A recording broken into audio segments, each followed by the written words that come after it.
வள்ளியம்மாள் ஆரம்பிக்கலாம். தென்னாடுடைய சிவனை போற்றி, எந்நாட்டவர்க்கும் இறைவா போற்றி. திருச்சிற்றம்பலம்.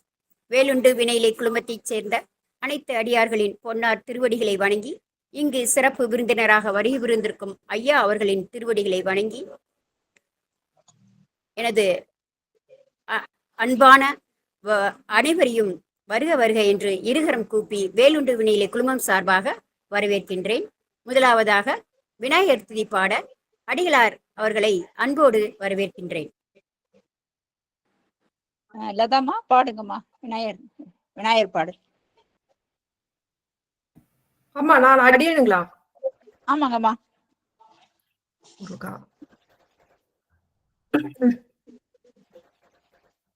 முருகேஸ்வரன் செந்திலண்ணது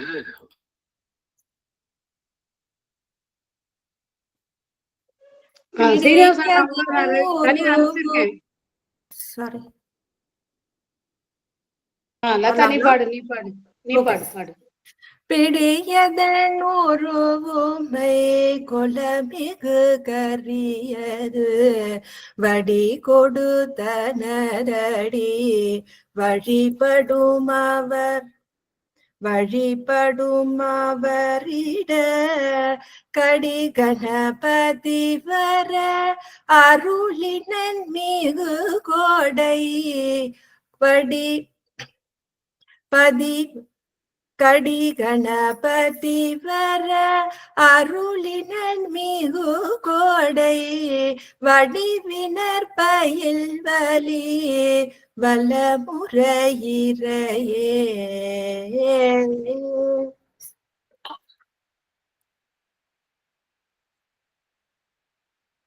மிக்க நன்றி அம்மா. அடுத்ததாக நால்வர் துதி பாட அடியார் அவர்களே அன்போடு வரவேற்கின்றேன். ஓழியர்கோன் வெப்பொழித்த புகழியர்கோன் கழல் போற்றி ஆழிமிசை கல்மிதப்பில் அணிந்த வீரான் நடி போற்றி வாழி திரு நாவலூர் வன்தொண்டர் பதம் போற்றி ஊழிமலி திருவாத ஊரர் திரு தாள் போற்றி. திருச்சிற்றம்பலம். நன்றிங்கம்மா. மிக்க நன்றி அம்மா. அடுத்ததாக வரவேற்புரை. வேலுண்டு வினையிலை குழுமத்தின் தலைவர், திருவாசக அமர்வின் ஞான குருவாக திகழ்பவர், மழலை செல்வங்களின் வழிகாட்டியாக திகழும் நமது சிவத்திரு ஆனந்த அன்பழகன் ஐயா அவர்களை வேலுண்டு வினையிலை குழுமம் சார்பாக இருகரம் கூப்பி அன்போடு வரவேற்கின்றேன்.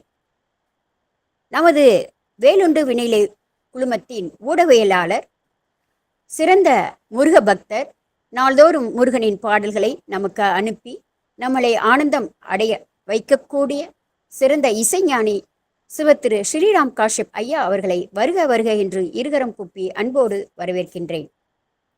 நமது வேலுண்டு வினையிலை குழுமத்தின் சிறந்த ஒருங்கிணைப்பாளர், சிறந்த பின்னூட்டம் தரக்கூடியவர், சொற்பொழிவாளர்களுக்கு அடுத்த லெவலில் அவர் கூறும் கருத்துக்களை சிறப்பாக எடுத்துரைக்கக்கூடிய வல்லமை படைத்த சிவத்திரு பிரேமா சம்பந்தம் அம்மா அவர்களை வருக வருக என்று இருகரம் கூப்பி அன்போடு வரவேற்கின்றேன். முருகப்பெருமானின் ஆலயங்களுக்கு நம்மளை அழைத்துச் செல்லும் அற்புத ஞானியாக திகழும் சிவத்திரு முத்துக்குமரன் ஐயா அவர்களையும் வேலுண்டு வினையிலை குழுமத்தை சார்ந்த அனைத்து அடியார்களின் பொன்னார் திருவடிகளை மீண்டும் வணங்கி வருக வருக என்று அன்போடு வரவேற்கின்றேன்.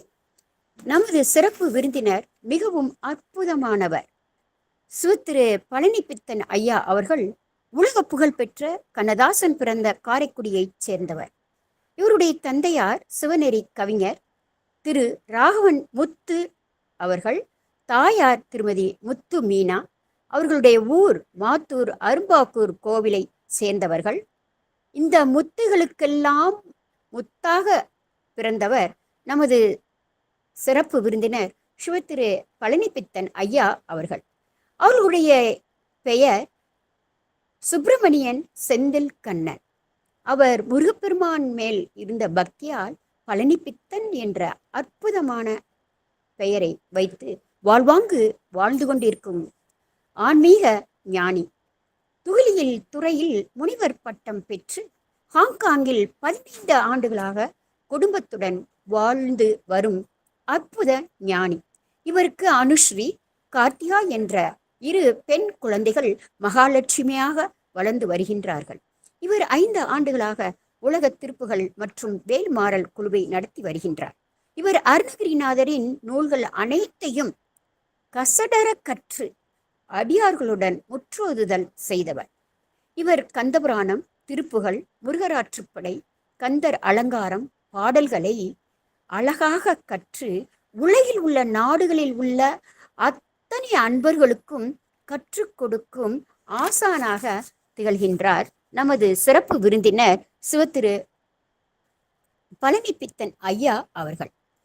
இவர் தண்டபாணி சுவாமிகளின் பழனி திருவாயிர நூலுக்கு முதலாக அற்புதமாக அழகாக எண்ணற்ற சொற்களை பயன்படுத்தி விரிவாக்கம் செய்து நாள் ஒன்றுக்கு 1 பாடல் வீதம் பொருளும் எழுதி 50,000 மேற்பட்ட முருக பக்தர்களுக்கு அனுப்பி அது புத்தகமாகவும் படைக்க முயற்சி செய்து வரும் ஒரு சிறந்த கலைவாணியின் அருள் பெற்ற கலைஞன்.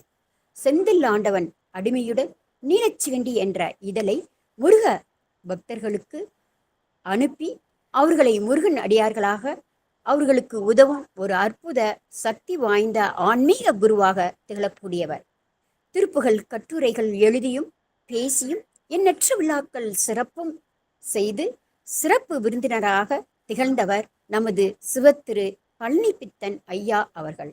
விழாக்களுக்கு எல்லாம் விழாவாக இருந்து தலைமையாகவும் ஞானியாகவும் சிறப்பு விருந்தினராகவும் திகழ்ந்த நமது பழனிப்பித்தன் ஐயா அவர்களை வரதா மணி என்ற தலைப்பில் சிறப்பு சொற்பொழிவாற்ற வருகை தரும்படி அன்போடு வரவேற்று வேலுண்டு வினிலை குழுமம் சார்பாக மீண்டும் நமது சிறப்பு விருந்தினரை சிறப்பு சொற்பொழிவாற்ற வருக வருக என்று இருகரம் கூப்பி அன்போடு வரவேற்கின்றேன். வெற்றிவேல் முருகனுக்கு அரோகரா, வீரவேல் முருகனுக்கு அரோகரா, கந்தவேல் முருகனுக்கு அரோகரா, கடம்பவன முருகனுக்கு அரோகரா. முருகா சரணம். ஐயா, மேடை இனி தங்கள் வசம். மிக்க நன்றி, வணக்கம். முருகாசனம். எல்லாம் வல்ல பழனி உரையும் எம்பெருமான் கருணாச்சலமூர்த்தி கருணாசாகரம் ஸ்ரீ ஞான தண்டாதிபதி பெருமாளின் திருப்பாதங்களில் பணிந்து இந்த சிறியனையும் ஒரு பொருட்டாக மதித்து தொடர்ந்து இந்த குழுமத்தில் சிறப்புரையாற்ற எனக்கு அனுப்பி விடுத்த அனைத்து அன்பர்களின் குறிப்பாக பிரேமா சம்பந்தம் அம்மா அவர்களுக்கும் என்னுடைய நன்றியை தெரிவித்துக் கொண்டு இந்த சிறியனையும் ஒரு பொருட்டாக மதித்து இந்த ஒரு அற்புதமான தலைப்பில் எனக்கும் பேசுவதற்கு தேவையான எல்லா சக்தியும் அருளையும் வழங்கப் போகும் எம்பெருமான் பழனாபுரி இறைவனின் திருப்பாதங்களையும் பணிந்து அத்துணை அடியார் பெருமக்களின் திருப்பாதங்களையும் பணிந்து என்னை இந்த குடும்பத்தில் பேச அழைத்ததற்காக மீண்டும் ஒரு முறை என்னுடைய நன்றியை தெரிவித்துக் கொண்டு என்னுடைய இந்த உரையை ஆரம்பிக்கிறேன். முதல்ல இந்த குடும்பத்துல எப்பயோ பேசியிருக்கணும். நான் என்னுடைய வேலை பழுவின் காரணமாக பல்வேறு வாரங்களா வர முடியல. ஆனா இறைவன் குறித்த வேலை எப்பொழுது வருமோ அப்பொழுதுதான் எல்லாம் நடக்கும். நான் பிரயாசப்பட்டால் மட்டும் எல்லாம் நடந்துருமா? அதனால பல வாரங்களாக பிரேமா சம்பந்தம் விடாம என்னை அழைத்தாங்க. அவங்களுடைய அன்பிற்கு மீண்டும் ஒரு முறை நன்றி. உங்களுடைய எல்லாருடைய அன்பிற்கும் நான் கடமைப்பட்டவன். என்னை பத்தி நிறைய முன்னுரையில நிறைய விஷயங்கள்லாம் சொன்னாங்க. அதற்கெல்லாம் தகுதிப்பட்டவனாக எம்பெருமான் என்னை ஆக்க வேண்டும் என்று எம்பெருமான்கிட்ட வேண்டிக் கொண்டு இந்த உரையை ஆரம்பிக்கிறேன். இந்த உரைக்கு நான் இந்த இந்த இந்த இந்த உரைக்கான தலைப்பை நான் தேர்ந்தெடுக்கும் பொழுது என் மனதில் எந்தவித எண்ணமும் இல்லை. ஏதாவது ஒரு தலைப்பில் பேச வேண்டும் என்று நினைத்து கொண்டு அந்த அம்மாட்டையும் கேட்டேன்னா, ஏதாவது உங்களுக்கு தலைப்புல ஏதாவது ஒரு குறிப்பிட்ட வரையறை ஏதாவது இருக்கா அப்படின்னு கேட்டேன். அவங்க வந்து இல்ல எதை பத்தி வேணாலும் பேசலாம் ஐயா, நீங்க பேசுங்க. சட்டன்னு மனதுல தோன்றிய திருப்புகழ் வரதாமணி. அப்ப சரி வரதாமணியை பத்தி பேசலாம் அப்படின்னு நினைச்சு இந்த தலைப்பில் பேசுவதற்கு இறைவன் ஆணையிட்டு இருக்கேன், அப்படிதான் சொல்லணும். ஏன்னா இந்த தலைப்பு நான் தேர்ந்தெடுத்து யோசிக்கல, இறைவன் இட்ட ஆணை. அதனால தலைப்பு கொடுத்தவனே பேசுறதுக்கான வழியையும் கொடுக்கணும், பலியையும் கொடுக்கணும், வழியையும் அவன் தான் விடணும் அப்படின்னு எம்பெருமானுடைய திருவடியில மீண்டும் ஒரு முறை எம்பெருமானுடைய திருவடியில இந்த வேண்டுதலை வச்சு இந்த தலைப்பு என்னை பேசுமாறு இறைவன் நன்கு பணிக்க வேண்டும் என்று வேண்டிக் கொண்டு இந்த தலைப்பை பத்தி நான் ஆரம்பிக்கிறேன். இன்டர்நெட் காரணமா இன்டர்நெட் சரியா வருவதற்காக ஏதோ சத்தம் சரியில்லைங்கிறாங்க, அதனால என்னுடைய வீடியோ ஆஃப் பண்ணிட்டு நான் ஆரம்பிக்கிறேன். முதல்ல இந்த பாடலுடைய இந்த உரையுடைய தலைப்பு வந்து நான் எங்க எடுத்தேன்னா, எல்லாரும் தெரிஞ்சதுதான், ரொம்ப அற்புதமான பழனி திருப்புகழ். இந்த திருப்புகழ் அந்த திருப்புகழையும் இந்த உரைக்கும் போறதுக்கு முன்னாடி எம்பெருமானை வந்தித்து ஒரே ஒரு பழனி திருவாயத்தை பாடிட்டு ஆரம்பிக்கலாம்னு நினைக்கிறேன். உன்னை மறந்து இங்கு ஒரு கணமும் வாழ அறியேன், என்னை மறந்து நீ எவ்வாறு இருப்பாயோ, முன்னை மறையோனை குட்டிய கை வல்லாய் வயலூர்க்கு இறையோனே, உண்மை அறியேன் இந்த உண்மை அறியேன், உன்னை மறந்து இங்கு ஒரு கணமும் வாழ அறியாத என்னை மறந்து நீ எவ்வாறு பழனியில் இருப்பாயோ. எல்லாம் அல்ல பழனி ஆண்டவனுக்கு அரோகரா, முழு ஆசம். இப்ப எல்லாருக்கும் தெரிஞ்ச திருப்புகழ் தான், மிக பிரசித்தி பெற்ற திருப்புகழ் பாடல்ல இந்த பாடல் ஒண்ணு. ரொம்ப எளிதில் மனனம் செய்யக்கூடிய பாடல், ரொம்ப எளிமையான பாடலும் கூட. வரதா மணினி என ஓரில் வருகாது எதுதான் அதில் வாராது, இரதாதிகளால் நவலோகம் இடவே கரியாகும் இதில் ஏது, சரதா மறைவோதும் பயன் மாலும் சகல ஆகமனும் அறியாத பர தேவதையாள் தரிசேயே பழனாபுரிவாள் பெருமாளே அப்படின்னு அருணகிரி பெருமான் உருகுகிற ஒரு திருப்புகழ். எல்லா திருப்புகழும் உருகிறார். உருகி கொட்டிய பல திருப்புகழ் மணிகள்ல இது ஒரு மணி, இது சிந்தாமணி. இப்ப இந்த பாடலுடைய பின்புலத்துக்கு வருவோம், அது வேற. இந்த தலைப்புக்கு நான் வந்து ஏற்ற விஷயங்களை சொல்லணும்னு ஆசைப்படுறேன். அதனால அதுக்கு முன்னாடி இந்த வரதாமணி நீங்க இந்த தலைப்பு இங்க கொடுத்ததுக்கான காரணம் இந்த திருப்புகழுடைய பின்னணி. இந்த திருப்புகழ்ல வந்து ஏன்னா அருணகிரி பெருமான் வாழ்ந்த காலத்துல ரசவாதம் ரொம்ப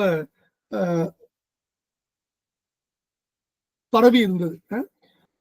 அதுக்காக அந்த ரசவாதத்துல இருக்க இந்த விஷயங்கள்லாம் வச்சு அதெல்லாமா முக்கியம் அப்படின்னு சொல்லிட்டு எம்பெருமானை நீங்க அடிபணிங்க, உங்களுக்கு எல்லாம் கிடைக்கும் அப்படின்னு கருத்தை சொல்லக்கூடிய இந்த பாடல். இந்த பாடலுக்கான நம்ம பொருளத்தையும் இந்த சமயத்திலே பார்த்தோம்.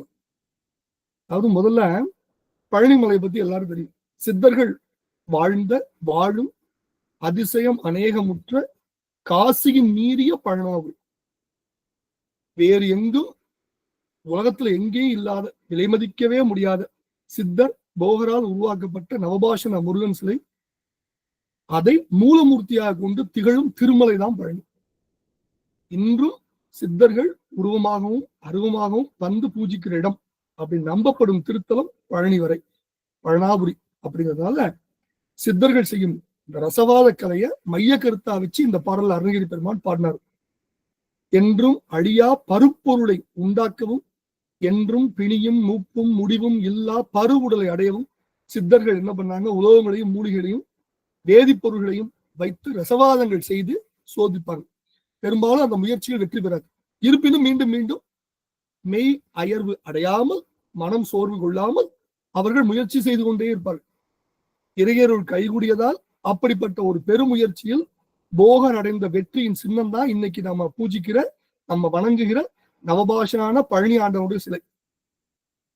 அருணகிரி பெருமான் இந்த பாடல்ல அப்படிப்பட்ட பெருமுயற்சிகள் எதுவுமே இல்லாமலேயே மெய்யன்பர்களுக்கு அவர்கள் வேண்டியதை வேண்டியவாறு அருள் வரதாமணி எம்பெருமான் மெய்ப்பொருள் பழனியாண்டவன் இருக்கிறான், அவனை மெய்யன்போடும் நம்பிக்கையோடும் திட சித்தத்தோடும் வேண்டினால் கிடைக்காதது என்பது எதுவுமே இல்லை. ரசவாதிகளின் பெருமுயற்சி கரியாகி முடியும் வாய்ப்பு உண்டு. அதான் அந்த பாடல் சொல்றார். ஆனா மெய்யப்பனின் மெய்யன்பர்களின் வேண்டுகோள் மெய்ப்படாமல் போவதற்கு வாய்ப்பே இல்லை.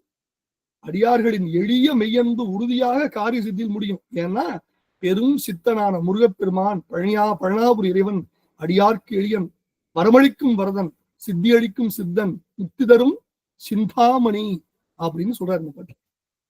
வரதா மணியான முருகப்பெருமானை மனதில் நிறுத்தி அவன் ஷடாட்சர மந்திரத்தை உணர்வு ஒன்றி ஓதி மெய்யன்போடு பக்தி செய்வது மட்டும்தான் இகபர நலன்கள் அனைத்தும் கைகூட இருக்கும் எளிய வழி.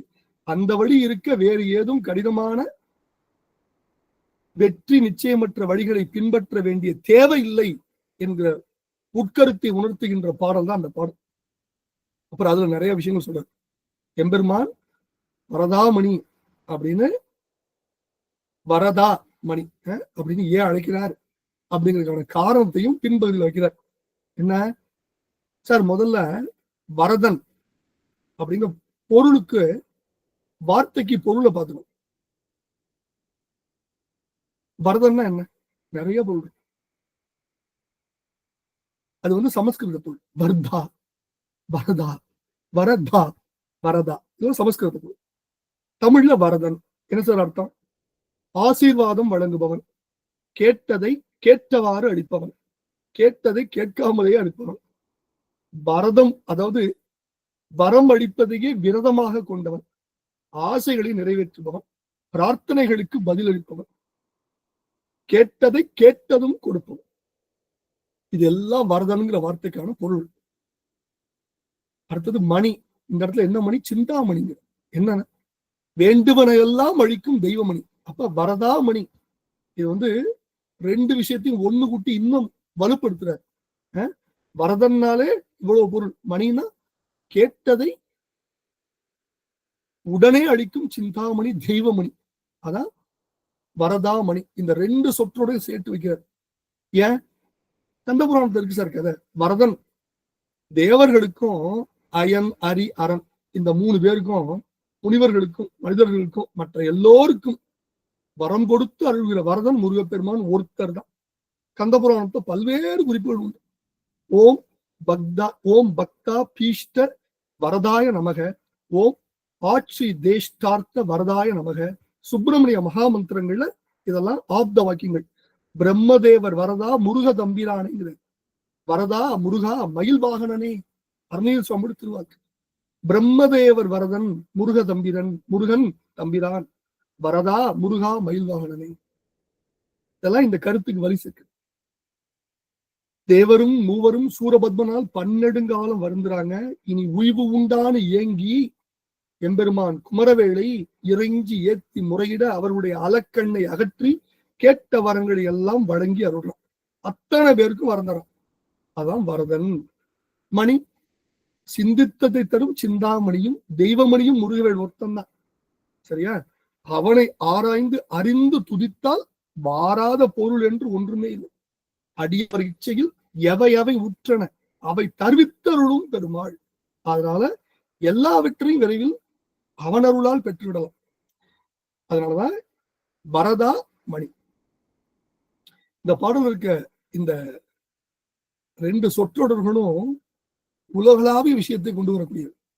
அதனாலதான் எம்பெருமான் இந்த தலைப்பை எடுத்து பேசுவதற்கு இந்த சிறியவனுக்கு ஆணையிட்டான் என்று அடியேன் கருதுகிறேன். இப்ப இந்த சொற்றொடுக்கான பொருள் விளக்கங்கள் நம்ம பார்த்தாச்சு. இப்ப இந்த வரதன் அப்படிங்கிற வார்த்தை. அந்த வார்த்தையிலே எல்லாம் இருக்கு. அந்த வார்த்தைக்கு பல்வேறு விதமான பொருள்கள் சொல்லியாச்சு. இது எங்கெங்கெல்லாம் பயன்படுத்தப்பட்டிருக்கு? ஒரு கரம் தனில் கண்டிகை வடம்பரித்து ஒரு தன் கரதலம் தனில் குண்டிகை தரித்து இரு கரங்கள் வரதம் ஓட பயந்தர பரம்பொருள் மகன் ஓர் திருமுகம் கொடு சதுர்முகன் போல் விதி செய்தான். யார் சொல்றா? கச்சியப்ப சுவாமிகள் சொல்றார். கந்த புராணத்துல உற்பத்தி காண்டத்துல 16வது படலம் அயனை சிறை புரிகின்ற படலம், பிரம்மனை சிறை புரிகிற படலத்தை சொல்ற. எம்பெருமானுக்கு என்ன? ஒரு கரந்தனில் கண்டிகை வடம்பரித்து ஒரு தன் கரதலம் தனில் குண்டிகை தரித்து இரு கரங்கள் வரதமோடு அபயந்தர பரம்பொருள் மகன் ஓர் திருமுகம் கொடு சதுர்முகன் போல் விதி செய்தார். எம்பெருமானுடைய கரங்கள்ல வரதம், வரமளிப்பது அப்படிங்கிறது மிக இயல்பா. அவனுடைய வேண்டியார்க்கு வேண்டியவாறு வரமளிப்பது அவனுக்கு எப்பொழுதுமான ஒரு விஷயம். இது சில பேருக்கு தான் அது ஒரு ஒரு புது விஷயம். அவனுக்கு எப்போதும். சார், முருகப்பெருமானுடைய மூர்த்தங்கள்ல பல மூர்த்தங்கள் இருக்கு. சுப்பிரமணிய பராக்கிரமம் நூல் இருக்கு. அடியாளுக்கு ஏதாவது நேரம் கிடைச்சா படிச்சு பாருங்க. ஒவ்வொரு மூர்த்தியும் பத்தி நான் கதிரவேல் பிள்ளை ஐயா ரொம்ப அற்புதமா பேசுறேன். களிற்றூர்த்தி பெருமான்னு ஒரு மூர்த்தி சார், கஜாருட மூர்த்தி. ஒரு திருமுகம், 2 விழிகள், 4 திருக்கரங்கள். இடப்பக்கம் வரதம் ஒரு திருக்கரம், சேவல் ஒரு திருக்கரத்துல, வலதுபுறத்துல வேல் ஒரு திருக்கரத்துல, வாழ் ஒரு திருக்கரத்துல. இத தனிய புராணத்தை சொல்றார். ஒற்றை முகமும் இணைவிழியும் உண்மை பயனும் ஒருங்கழிக்கும் கொற்ற வரத மூன்றலை குடமோர் 2 இடம் கதிர்ப்ப மற்றை வளப்பால் மணிவேலும் வாழும் கதிர்ப்ப கரநான்கும் பெற்ற மத வெம்கழிற்று ஊர்தி பெருமான் உருவம் அமைப்போருங்க. இன்னொரு மூர்த்தி இருக்கு, ரொம்ப அற்புதமான மூர்த்தி, சரவணபவ மூர்த்தி. 6 திருமுகம், 12 திருக்கரங்கள். 12 திருக்கரங்கள் என்ன இருக்கு? வேல், கேடயம், கண்டாமணி, தாமரை, கோடிக்கொடி, கதை, உளி, அம்பு, வாழ், வரதம், அபயம், வில். ஞாங்கர், படை, கேடகம், கண்டை, நளினம், சேவல், கதை, இடங்கம், ஓங்கும், பகழி, வாழ், வரதம், ஒளிரும், அபயம், சிலை, அவை தாம் தாங்கும் கரங்கள், ஈராறும் தயங்கும் வதனம், ஓராறும் ஆங்க விளங்க அருட்சரவணபவன் உருவம் ஆக்குனரும். இன்னொரு மூர்த்தி சார், கார்த்திகேய மூர்த்தி. திருமுகம் 6, திருக்கரங்கள் 6. இடது திருக்கரங்கள குடிசம், கேடகம், வரதம். வலது திருக்கரங்கள வேல், வாழ், அபயம். இந்த மூர்த்தி பயம், பிறவி பிடிகளை நீக்குவார். சீர்த்த குடிசம் கேடகமே செடித்த வரதம் இடப்பாலும் கூர்த்த மணிவேல் வாழ பயம் வாழ் அபயம் குலாவு வலப்பாலும் கவின ஏர்த்த 6 மலர்கரமும் இலங்கும் வதனம் ஓராறும் சூர்த்த பிணிகள் தவும் கார்த்திகேயன் உருவம் தொகுப்போரும். நான் இதுல எதுக்கு சொல்றேன்னா, வரதம் அப்படிங்கிறது எம்பெருமான் இயல்பா வச்சிருக்கான். இந்த வரதன் அப்படிங்கிறது அவனுக்கு வெறும் பேர் இல்லை, அவனோடு இயைந்து பொருந்திய ஒரு விஷயம். வரம் தருவது அப்படிங்கிறது அவனுக்கு ஒரு எக்ஸ்ட்ராடினரி விஷயம். நாங்கள் சொல்றோமே அப்படி கிடையாது, அது ஒரு ஆர்டினரி விஷயம். எப்படி சொல்றேன்?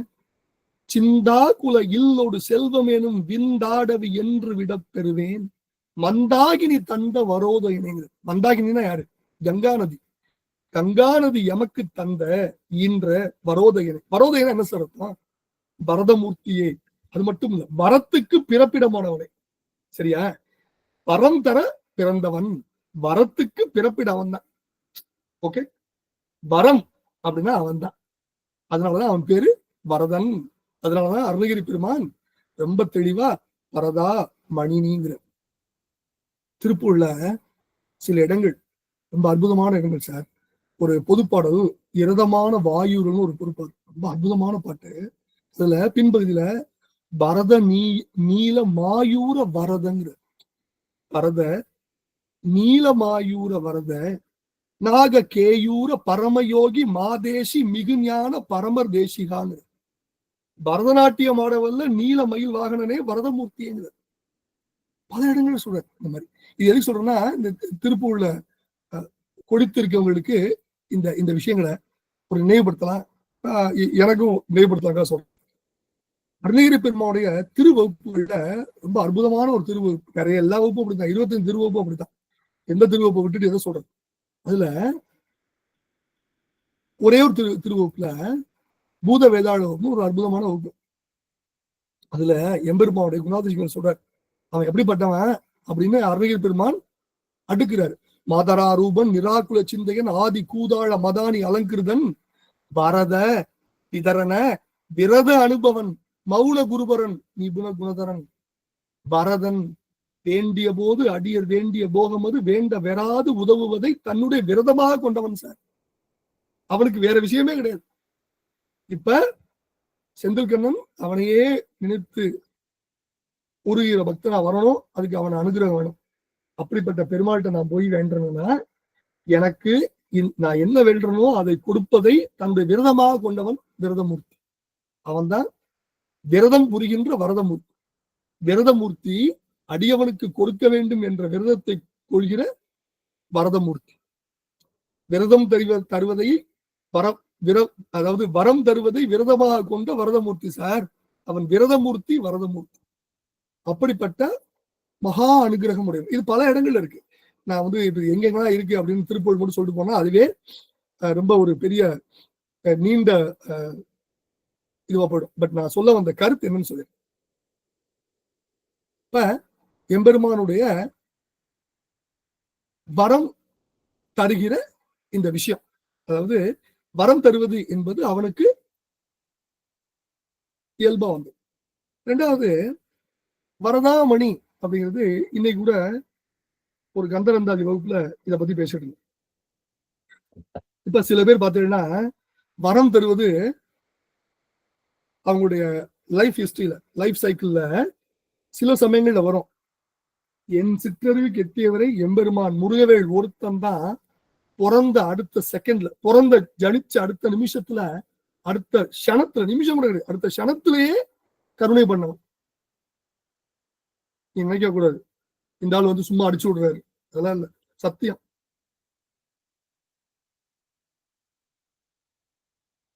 பிறந்த உடனேயே வரம் தரும்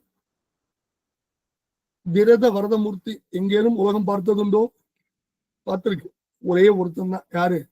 எல்லாம் வல்ல முருகவேல் பெருமாள், பழனாபுரி இறைவன் சார். முருகவேலுடைய ஜனனம் உங்க எல்லாரும் தெரியும். சிவபரம்பொருள் 5 முகச்சிவன் 6 முகச்சிவமா, கருணைகூர் முகங்கள் 6. கருணைகூர்னா அது தனி, அது இன்னொரு நாள் பேசும், வாய்ப்பு இருந்தா இன்னொரு நாள் பேசும். முருகப்பெருமாளுடைய ஜனனத்துக்கு பெரிய விஷயம். 6 திருமுகங்களிலிருந்து 6 தீப்பொறிகளை வைக்கிறார். 6 தீப்பொறிகளும் 6 குழந்தைகளா வரும். உங்களுக்கு எல்லாம் தெரியும். 6ஐயும் உமையம்மை என்ன பண்றா? ஒன்னா சேர்த்துறான். முருகப்பெருமானுக்கு 6 கார்த்திகை மாதர்கள் தாயர்கள், 6 தாயர்கள். அவங்க என்ன நினைக்கிறாங்க? இந்த குழந்தை நம் தனத்தில் பால் குடிக்க வேண்டியதுன்னு 6 பேர் நினைக்கிறாங்க. 6 பேரும் நினைக்கிறது எம்பெருமானுக்கு தெரியும். பிறந்த அடுத்த க்ஷணத்துல அவனுக்கு தெரியும். அப்ப அவங்க மனதுல இருக்கிறார். மருவு மடியார்கள் மனதில் விளையாடு மரகத மயூர பெருமாள் தான். உங்க மனசுல என்ன இருக்கோ அது முருகப்பெருமானுக்கு ஷாட்சா தெரியும். ப்ரொவைடட் நீங்க அவனுடைய உண்மையான பக்தனாக தான் அவனுக்கு தெரியும். உடனே தெரிஞ்சிடும். குழந்தை பிறந்திருக்கு, பிறந்தவொடனே அந்த குழந்தைக்கு தெரியுது 6 மாதர்களும் நமக்கு பால் கொடுக்குன்னு நினைக்கிறாங்க. ஆனா நம்ம ஒரு ஆளா இருக்கோமே. அந்த பெண்கள் 6 பேர் நினைக்கிறாங்க, நம்ம 6 பேரா இருக்கோம், நம்ம குழந்தை ஒருத்தனா இருக்கானே. இப்ப ஒவ்வொருத்தரும் நினைக்கிறாங்க, இவன் நம்மள்கிட்ட பால் குடிச்சா நல்லா இருக்குமே அப்படின்னு நினைக்கிறாங்க. சுவாமி அந்த அவர்கள் நினைத்த க்ஷணத்துல அவர்களுக்கு அருள் பண்றான். உடனே என்ன பண்றான்? 6 பெண்களும், பை த வே அந்த 6 பெண்கள் பேர் தெரியுமா உங்களுக்குலாம்? நிதர்த்தனி, அபரகேந்தி, மேகேந்தி, வர்தயேந்தி, அம்பா, துலா. இந்த 6 பேர் தான். சரியா? இந்த 6 பெண்களும் கார்த்திகை பெண்கள். 6 நட்சத்திரங்கள் கூட்டமைப்புக்கு கார்த்திகை பேர். அம்பா, தாளா, நிதாகினி, அபரயந்தி, மேகேந்தி, வர்ஷயந்தி. அதான் 6 பெண்கள். அபரகேந்தி, மேகேந்தி, வர்தயந்தி, நிதர்தனி, அம்பா, துலா 6 பேரும் நினைக்கிறாங்க நமக்கு இவன் நம்மள்ட்ட பால் அமுது குடித்தால் நல்லா இருக்கும் அப்படின்னு நினைச்ச மாத்திரத்துல எம்பெருமான் மனதில் தோன்றி என்ன பண்றான், 6ஆ பிரிஞ்சிடறான். எதுக்கு? ஒரே விஷயம் சார், அவங்க 6 பேருடைய மன வருத்தத்தை போக்கி அவர்களுக்கு மனதில் சந்தோஷம் இருக்கு. அருணகிரி பெருமாளுடைய ஒரு வகுப்பு, வேடிச்சிக்கான வகுப்புன்னு அதுல சொல்றார் 3வது அடியில, உவகையோடு கிருத்திகர் அறுவரும் எடுக்க அவர் ஒருவருக்கு ஒருவர் அவன் ஓர் புத்திரனானவனும். சார், உருவாய் இருந்த குழந்தை கார்த்திகை மாதர் அறுவரும் தாம் பால் கொடுக்க விரும்பியதை உணர்ந்து 6 குழந்தைகள் அடிச்சு சார். கந்த புராணத்தை திரு அவதார படத்துல அந்த பாட்டு இருக்கு. மறுவரும் ஆறலாகும் மாதர் மூவிருவர் தாமும் நிறைதறி சரவணத்தின் நிமலனை அடைந்து போற்ற உருணர்கள் தமக்கு வேண்டிற்று உதவுவோன் ஆதலாலே ஆறுமுக ஒருவன் வேறாய் அரிசிரார் உருவம் கொண்டாங்க. கருணை எப்ப ஆரம்பிக்குது? ஒருத்தருக்கு மனதில் நினைந்து வரம் தருவது எப்ப ஆரம்பிக்குது? ஜனனம் பண்ண அடுத்த செகண்ட். நம்ம இதுல சொல்ல போனா சிசேரியனோ டெலிவரியோ முடிச்ச அடுத்த செகண்ட் யாருக்கு சார் இருக்கும்? அப்படிப்பட்ட பெருமாளுக்கு வரம் தருதுன்னு ஒரு பெரிய விஷயமா, இமாலய விஷயமா, ஹெர்குலியன் டாஸ்க் இங்கிலீஷ் சொல்றோம் அப்படியா? அவனுக்கு வரம் கொடுக்காட்டி தான் அவனுக்கு வேடிக்கை, வரம் கொடுப்பது அவனுக்கு வாடிக்கை. அவன் யாருக்கும் அவனுடைய அன்பர்களுக்கு வரம் கொடுக்காவிடில் அது வேடிக்கை, அவர்களுக்கெல்லாம் வேண்டிய வரத்தை கொடுப்பது அவனுடைய வாடிக்கை. ஓகே, அதனால வரம் தருவதுங்கிறது அவனுக்கு அவனோடு ஒட்டி பிறந்தது. 2வது, இப்ப நீங்க போய் கேக்குறீங்க ஒருத்தட்ட, ஐயா எனக்கு வரம் கொடு, இல்ல போய் இப்ப எனக்கு வந்து ஒரு பொருள் வேணும், நான் வந்து இப்ப பிரேமா அம்மாட்ட போய் கேட்கிறேன், அம்மா கொடுங்க. அவங்க ஐயா முன்னாடி சொல்லக்கூடாது ஐயா, கையில எடுத்து வச்சுக்கலையே அப்படின்னு சொல்லுவாங்க. வாய்ப்பு இருக்கு. ஆனா ஆறுமுக கையிலே வச்சிருக்கான். 12 கருத்துல சொன்னேன், அபயம் வரம் கையிலேயே வச்சுட்டு இருக்கான். சார், ஆண்டவோட திருக்கரங்கள்ல 2:12 2ல 1 அபயத்தையும் இன்னொன்னு வரத்தையும் காட்டுது சார். வலக்கை அபயம், இடக்கை வரம். அபயம் என்பது அஞ்சேல் குறிப்பு, வரதம் என்பது என் திருவடி அடைந்தால் அருள் பெறலாம் என்று காட்டுவது. அருள் தான் முக்கியம், சரியா? அதனால என்ன சொல்றான், எப்ப வந்தாலும் உனக்கு நாம் போகிறோமா. இப்ப அவன் வரதன், கலியுக வரதன், கண்கண்ட தெய்வமாய் நிற்பது பழனி. எம்பெருமான் வேண்டுவோர் வேண்டியாங்கு வரம் தர பழனியில வரதாமணியா நிக்கிறான். பழனியில போய் எம்பெருமான எந்த கோலத்திலும் சரி அந்த திருமுகத்தை பார்த்து நில்லுங்க.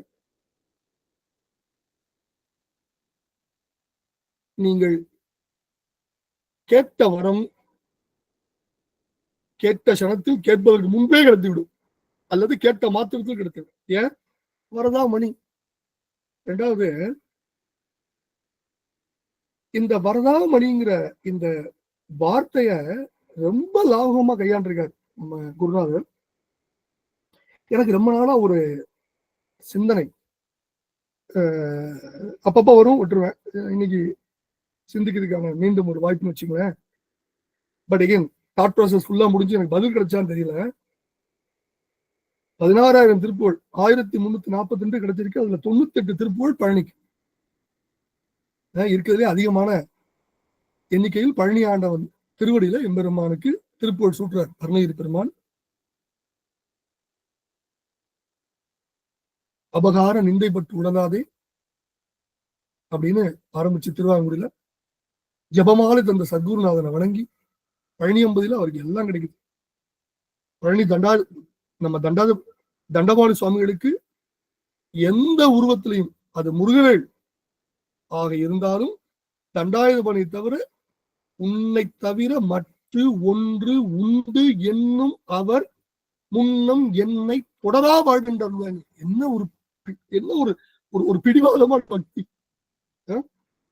இப்படிப்பட்ட பக்தி பழனியாண்டவன் வேறு எந்த மூர்த்தத்திலையும் அவளுக்கு கிடையாது. தண்டபாணி சுவாமியுடைய வாழ்க்கை வரலாறு எடுத்து பாருங்க.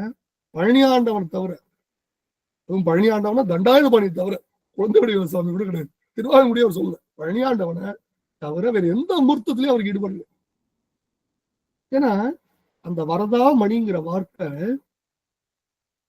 அந்த மூர்த்திக்குத்தான் மிக பொருத்தம். அதனால அருணகிரி பெருமான் வச்சிருக்காரு.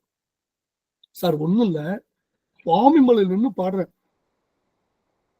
ஜட கஜட மூட மட்டி பவ வினையிலே ஜனித்த தமியன் மிடியால் மயக்கம் உருவேனோ கருணை புரியாது இருப்பது என்ன குறை வேலை செப்பு எல்லாம் கேட்கிறாரு. எங்க இருக்காரு? சுவாமி மலையில. சுவாமி மலையில் நிக்கிறவருக்கு திடீர்னு தண்டாயுதபாணி மணக்கண்ணில் வர்றான். அதிசயம் அநேகமுற்ற பழனிமலை மீது உதித்த அழகா திரு ஏரகத்தின் உருவம் முடிகிறது. தண்டாயுதபாணியுடைய வசீகரம். அது வசீகரத்துல மட்டுமா? அது மட்டும் கிடையாது. அவனுடைய வரதம், கருணை, அது அருணகிரி பெருமான கவர்ந்து எடுக்குது. திருப்பூர்ல அவர் சான்றை வச்சு சொல்றாங்க. சார் இந்த உலகத்துல எல்லாம் அழிந்துவிடும். எது வாங்கினாலும் அழிஞ்சு போயிரு. நீ யார்கிட்ட இருந்து என்ன வாங்கினாலும் அழிஞ்சு போயிரு. ஒன்னே ஒண்ணு மட்டும் தான் அழியாது. என்ன? நான் நீ போய் பிரேமா மட்டும் 100 ரூபா வாங்கிட்டு வரேன். 100 ரூபாய் வாங்கிட்டு வரும்போது ஒரு பேக்கரியில போய் பப்ஸையும், இன்னைக்கு இந்தியாவில் என்ன ரேட்டுன்னு தெரியல, அந்த காலத்துல 100 ரூபாய்க்கு 20 நாளைக்கு போய் பப்ஸ் சாப்பிடலாம். இப்ப தெரியாது எனக்கு. ஓகே சரி, 100 ரூபா ஒரு நாள் 2 நாள்ல முடிஞ்சு போயிரு. இது மாதிரி என்ன வாங்கினாலும் முடிஞ்சு போயிரு. ஆனா இந்த உலகத்துல அழியவே அழியாது ஒண்ணுதான். என்ன? ஞானம். ஞானம் மட்டும்தான் அழியாது. எப்படி energy can neither be created not டெஸ்ட்ராய்டோ, அதே மாதிரிதான் நாலேஜ். ஞானம் தொடர்ந்து வந்து கொண்டே இருக்கும். சார் ஞான தண்டாயுதபாணி, அது கந்தபுராணத்துடைய நிறைய கதை, திருவாகுடி சருக்கம், பழனி தல புராணம், இது பல இடங்கள்ல பலவேறு விஷயங்கள் இருக்கு. அந்த பழனி தலத்திற்கான இந்த பழனிங்கிற தலத்தை எம்பெருமான் முருகவேல் தேர்ந்தெடுத்து அந்த இடத்துல போய் உட்கார்ந்துருக்கான். ஏன்? அவன் ஞானவான் சார், எல்லாத்தையும் கடந்தவன். அதான் சச்சித் ஆனந்த நிலை, பேரானந்த நிலை எப்போ வரும்னா அதீத ஞானத்துல தான் வரும். அப்ப அவன் எல்லா வரங்களையும் தர்றான், அந்த வரத்தோட ஞானத்தையும் தரான். ஞானம் 2 விதமா. எப்படி? கொடுக்கிற வரத்தை, கேட்கிற வரத்தை எப்படி கேட்பதுன்ற ஞானமும், வாங்குகிற வரத்தை எப்படி வைத்திருப்பது, எப்படி சரியான முறையில் பயன்படுத்துவது. இது தவிர ஞானம் என்ற பொக்கிஷத்தையும் எம்பெருமான் கொடுக்குறான். அதனாலதான் வரதாமணிங்கிற இந்த வார்த்தைய பழனாபுரிக்கு வச்சிருக்காரு அப்படின்னு என்னுடைய சின்ன கருத்து. அது மேபி தப்பா இருக்கும், தெரியல, என்னுடைய எண்ணத்தை சொல்றேன். ஏன்னா இந்த ஞானம் தொடர்ந்து வந்து கொண்டே இருக்கும். இதை அழிக்கவே முடியாது, வந்து கொண்டே இருக்கும். உங்களுடைய எல்லா தொடர்களிலும் இந்த ஞானமானது, இந்த ஞான வாசனை தொடர்ந்து கொண்டே இருக்கும். சரியா? ரைட். இப்ப இது இருக்கட்டும். அதனாலதான் இந்த இந்த இந்த இந்த சொற்றொடரே வரதா மணி நீ அப்படின்னு எம்பெருமான் பழனாபுரி இறைவன்ட்டு அருணகிரி பெருமான் போய் உருகுவதற்கான காரணம் இதுவாக இருக்கலாம் அப்படின்னு நான் நினைக்கிறேன். ரைட். இப்ப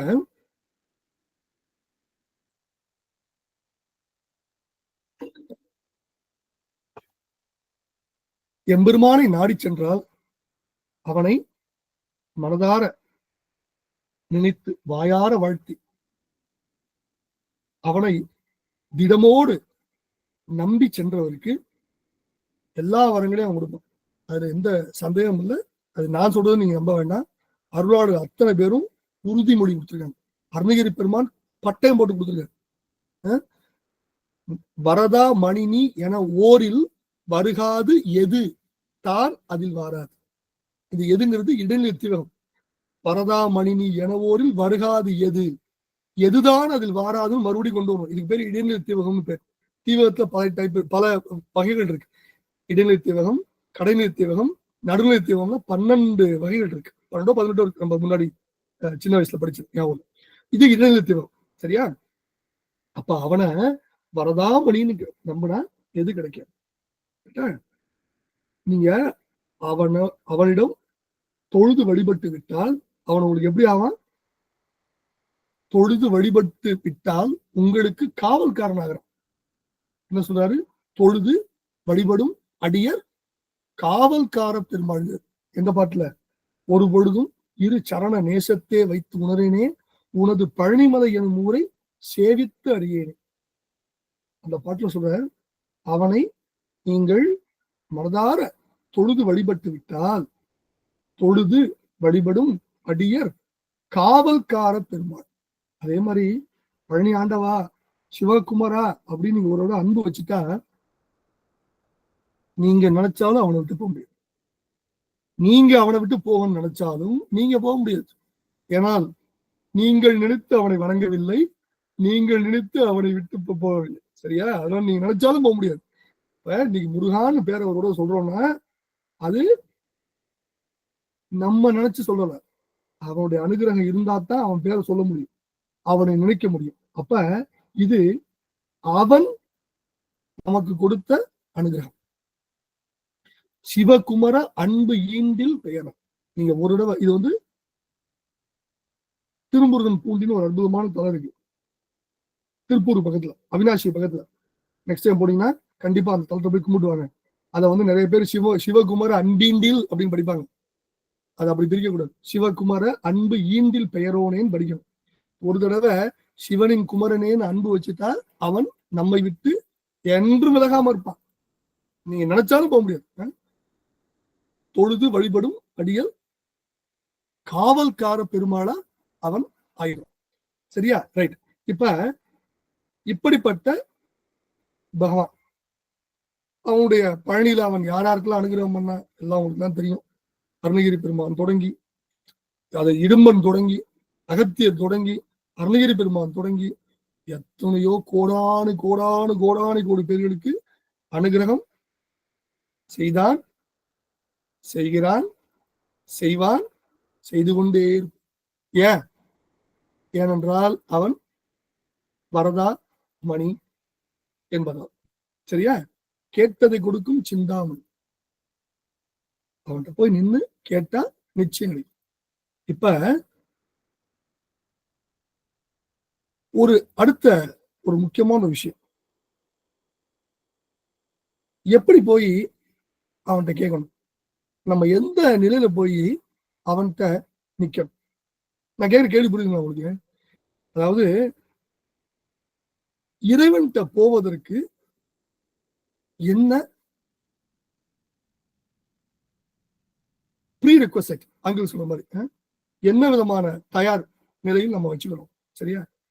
இப்ப யாருக்கு இறைவன் இப்ப நான் சொன்ன வரதாமணி, தொழுது வழிபடும் அடியர் காவற்கார பெருமாள், இதெல்லாம் பெருமாள், இதெல்லாம் யாராருக்கெல்லாம் சித்தியா இருக்கு? அதுக்கு ரொம்ப அற்புதமா இதுக்கு மறுபடியும் அருணகிரி பெருமான் துணைதான் நமக்கு வேணும். பெருத்த வச்சன வகுப்புன்னு ஒரு வகுப்பு 5வது வகுப்புல சொல்ற, தொழுது நிலைத்த அடியவர் மலைத்தல் அதுகிட நிவர்த்தி உற அனுபவிக்கும் நிதியம். என்னத்த அர்த்தம்? இது பெருத்த வச்சனம்னா முருகப்பெருமான் அருணகிரி பெருமானுக்கு கொடுத்த பெரிய வாக்கியம். அதான் பெருத்த வச்சனம். அந்த வகுப்பை பத்தி நீங்க படிச்சிருக்கீங்க. யார் சொல்றாரு? அதுல பெருத்த வச்சனத்துல முருகப்பெருமான், சாட்சாத் முருகப்பெருமான் அருணகிரி பெருமான் சொல்றாரு, நிலைத்த அடியவர் மலைத்தல் அதுகிட நிவர்த்தி உற அனுபவிக்கும் நிதியமும் இருக்கும். சரியா? இப்ப என்ன அர்த்தம்? எம்பெருமான் பழனாபுரி இறைவனை நம்பிக்கையோடு, திடத்தோடு, அசைக்க முடியாத பக்தியோடு, அததான் கதிர்காமத்துல திருப்பூர் சொல்றாரு, எதிரில்லாத பக்தி. எதிரில்லாத பக்தினா என்ன? அது ஒரு தலைப்பாவை எடுத்து பேசலாம். எதிரில்லாத பக்தி, அந்த பக்தியோடு, அந்த முனைப்போடு நம்ம எப்ப நம்ம இறைவனை அணுகுகிறோமோ அப்ப இதெல்லாம் கிடைக்கும். இப்ப பக்தியில் அடித்தளமாக இருப்பது இறைவன் மீது இருக்க திடமான எண்ணம், இறைவன் மீது இருக்கின்ற திட நம்பிக்கை. பக்தி என்பது நம்பிக்கையான்னு கேட்டா அது இல்லைன்னு சொல்லணும், அது வேற. இப்ப நம்புறது அப்படின்னா நம்பாதுன்னு ஒண்ணு வந்துருச்சு, அது கிடையாது. சரியா? திட நம்பிக்கை. அப்ப இறைவன் மீது உள்ள திடோ சக்தி, எந்த நிலையிலும் என் இறைவன் என்னை கைவிட மாட்டான். சரியா? அப்ப மனம் ஒன்றி, உணர்வு ஒன்றி, மெய்யன்போடு, நம்பிக்கையோடு, திட சித்தத்தோடு, நம்பிக்கை விட்டுலாம், நம்பிக்கைகளை விட்டு திட சித்தம். என்ன கேட்டா வாட்கம் வாட்மே ஆங்கிள் சொல்றேன், எப்படியும் என் இறைவன் என்னை துயரத்தில் விடமாட்டான், என்னை எப்படியும் இறைவன் நிச்சயம் காப்பாற்றுவார். சரியா? இப்படிப்பட்ட இறைவன், இப்படிப்பட்ட அடியர்களுக்கு இறைவன் நிச்சயம் துணை வருவான், கேட்ட வரங்களை வழங்கும், வரதா மணியாக வழங்கும். இப்ப இதுக்கு சில கதைகள் சொன்னா அது ஈஸியா புரியும் நான் நினைக்கிறேன். சார், ஒரு ஊர்ல கடவுள் பக்தி எப்படிப்பட்டிருக்கணும் அப்படிங்கிறது ஒரு சின்ன கதை. ஒரு ஊர்ல ஒரு மிகப்பெரிய பணக்காரர் இருந்தார் சார். அதே ஊர்ல ஒரு செருப்பு தைக்கிற ஏழை தொழிலாளி 2 பேர் இருந்தாங்க. 2 பேருமே இறைவனை வழிபடுவதை வழக்கமா வச்சிருந்தாங்க. சார், வழிபடுறதுதான் 2 பேருக்கு வேறுபாடு. 2 பேர் நம்புறாங்க சார். தொழிலாளி தன்னுடைய செருப்பு கடையில ஓரத்துல இறைவன் புறத்தை வச்சு அதை தினமும் வணங்கினான். அவன்கிட்ட பணம் இல்லாட்டி மகிழ்ச்சியும் மன அமைதி இருந்தது. செல்வந்தர் என்ன பண்ணுவாரு? தினமும் காலை நீராடுவாரு, பல மணி நேரம் பூஜையில் ஈடுபடுவார், பல தலைமுறைக்கு சொத்து இருந்தாலும் நிம்மதி இல்லாம வாழ்ந்தார். ஒரு நாள் வழக்கம் போல நம்ம நாரதர் வர்றார். மகாவிஷ்ணுட ஒரு கேள்வி கேட்கிறார். பெருமாளே, ஒரு கேள்வி. அந்த செல்வந்தர் பல மணி நேரம் பூஜை பண்றார், உங்களை விடாம வழிபடுறார், பக்திமான், ஆனா அவரை நிம்மதியா இருக்க முடியல. அதே நேரம் செருப்பைக்கு தைக்கிற தொழிலாளி பணம் இல்லாவிட்ட நிம்மதியா இருக்கிறார், பசிக்குது தூங்குறார், சாப்பிடுறாரு தூங்குறார். இவ்வளவுக்கும் உங்களுடைய படத்தை வச்சு ஒரு முறை தான் காமி கும்பிடுறாரு. இதுக்கு என்ன காரணம்னு கேட்ட கேள்வி சரியான கேள்வி தானே. மகாவிஷ்ணு சொன்னாரா, உனக்கு உடனடியா பதில் சொல்றதை விட ஒரு ஒரு ஒரு எக்ஸசைஸ் தர்றேன். என்ன, நீ என்ன பண்ணு, உடனடியா பூலோகத்துக்கு போ, அங்க செல்வந்தரை சந்திச்சு நான் பெருமாள்கிட்ட இருந்து வர்றேன் அப்படின்னு சொல்லு. உடனே அவர் ஒரு கேள்வி கேட்பாரு. இப்ப பெருமாள் என்ன பண்ணிட்டு இருக்க? அதுக்கு நீ என்ன சொல்லணும்? பெருமாள் இப்ப ஒரு ஊசியின் காது வழியா யானையை நுழைச்சிட்டு இருக்காருன்னு சொல்லு. எப்படி? ஒரு சின்ன துணி தைக்கிற ஊசியோட காதுக்குள்ள யானையை நுழைச்சிட்டு இருக்காருன்னு சொல்லு. அதுக்கு செல்வந்தர் என்ன பதில் சொல்றாருன்னு தெரிஞ்சுட்டு வா. அதே மாதிரி செல்வந்தர்கிட்ட போற சஸ்டனபிளா பண்ணு, பக்கத்திலேயே போய் செருப்பு தைக்க தொழிலாளிட்ட போ, அதே கேள்வி கேளு, சேம் ரிப்பீட். அவர் என்ன பதில் சொல்றாரு? 2யும் கொண்டு வா, உனக்கு பதில் சொல்றேன். நாரதர் with full enthusiasm, full curiosity கிளம்புறாரு. செல்வந்தரை பாக்குறாரு. பார்க்க செல்வந்தர், ஐயா நீங்க யாருன்னு கேரு. ஐயா, நான் சோ பெருமாள் என்ன அனுப்பிச்சு வச்சேன். உடனே அந்த செல்வந்தர் மிக்க மகிழ்ச்சி, இப்ப பெருமாள் என்ன பண்றீங்க அப்படின்னு கேட்டார். நாரதர் சொன்னாரு, பெருமாள் ஒரு ஊசியின் காது வழியா யானை நுழைச்சிட்டு இருக்காரு. கேட்ட செல்வந்தர் என்ன சொன்னாரு? அது எப்படியா முடியும்? என்ன நடக்கிற காரியமா? யார்கிட்ட கப்சா விடுறீ அப்படின்னு கேட்டார். உடனே அங்கிருந்து மறைஞ்ச நாராயணர் நாரதர் வந்து தொழிலாளி பார்க்க போனார். இதே கேள்வியை தொழிலாளிட்ட கேட்டார். ஐயா, தொழிலாளர் உடனே பார்த்தோம்னு சொல்றாரு, எங்க இருந்து வரீங்க? பெருமாள்கிட்ட இருந்து வர. தொழிலாளி, வாங்க ஐயா, ரொம்ப சந்தோஷம். இப்ப பெருமாள் என்ன பண்ணிட்டு இருக்காரு? அதே சேம் கொஸ்டின். நாரதர் சொன்னார், அவரு ஒரு ஊசியின் காது வழியா யானை நுழைச்சிட்டு இருக்காரு. அதை கேட்டதும் செருத்தைக்கு தொழில் என்ன சொன்னார்? ஒரு நிமிஷம் கண்ணை மூடி இறைவனை மனதால் நினைத்து வணங்கி விட்டு சொன்னார், இதுல என்னையா பெரிய வித்தை இருக்க போது? ஒரு பெரிய ஆலமரத்தை சின்ன விதைக்குள்ள அடக்கி வச்சிருக்கவன், இந்த பிரபஞ்சத்தையே தன்னுடைய வாய்க்குள்ள காட்டியவன், அவனால யானையின் ஊசியை காதுக்குள்ள பெரிய விஷயமோ? இதை போய் பெருசாட்டு சொல்லிட்டு இருக்கு அப்படின்னு. உடனே நாரதர் என்ன பண்ணார்? நேர மகாவிஷ்ணு வந்து 2 பதிலையும் சொல்றாரு. மகாவிஷ்ணு இப்ப 2 பேருடைய பதிலையும் வச்சு கொடுத்தார். நாரதா, கடவுளை வணங்குவதால் மன அமைதி கிடைக்கும் என்பது சத்தியம். ஆனால் கடவுள் பக்தி என்பது எப்படிப்பட்டது என்பதெல்லாம் சூட்சமா அடங்கி இருக்கு. பக்திங்கிறது வெறும் பூஜை செய்வது மட்டும் இல்ல, அது இறைவனின் நாமத்தை, இறைவனின் பாதத்தை, இறைவனின் சொரூபத்தை பூர்ண நம்பிக்கையோடு பற்றி கொள்வது. செருப்பு தைக்கும் தொழிலாளர் இருந்த அந்த இறை நம்பிக்கை இருக்குதுதான் அவனுக்கு மன நிம்மதி கிடைப்பதற்கான காரணம் சொல்லி நாரதருக்கு புரிய வச்சார். அப்ப மன நிம்மதி எங்க இருக்கு? இறைவன் மீது நாம் வைக்கின்ற பற்றுல இருக்கு. அப்ப பக்தியை முடிவு செய்வது என்ன? இறை நம்பிக்கை தான் சார். நாம் எந்த அளவுக்கு இறைவன் மீது திட சித்தத்தோடு இருக்கமோ அதுதான். இப்ப இதே நாரதர் இன்னொரு விஷயம் சார், அவருக்கு கடவுள் பக்தியில தனக்கு மேம்பட்டவர் யாருமே இல்லை ஒரு சமயம் நினைச்சிட்டார். கடவுள் அவருடைய எண்ணத்தை தெரிஞ்சுட்டார்.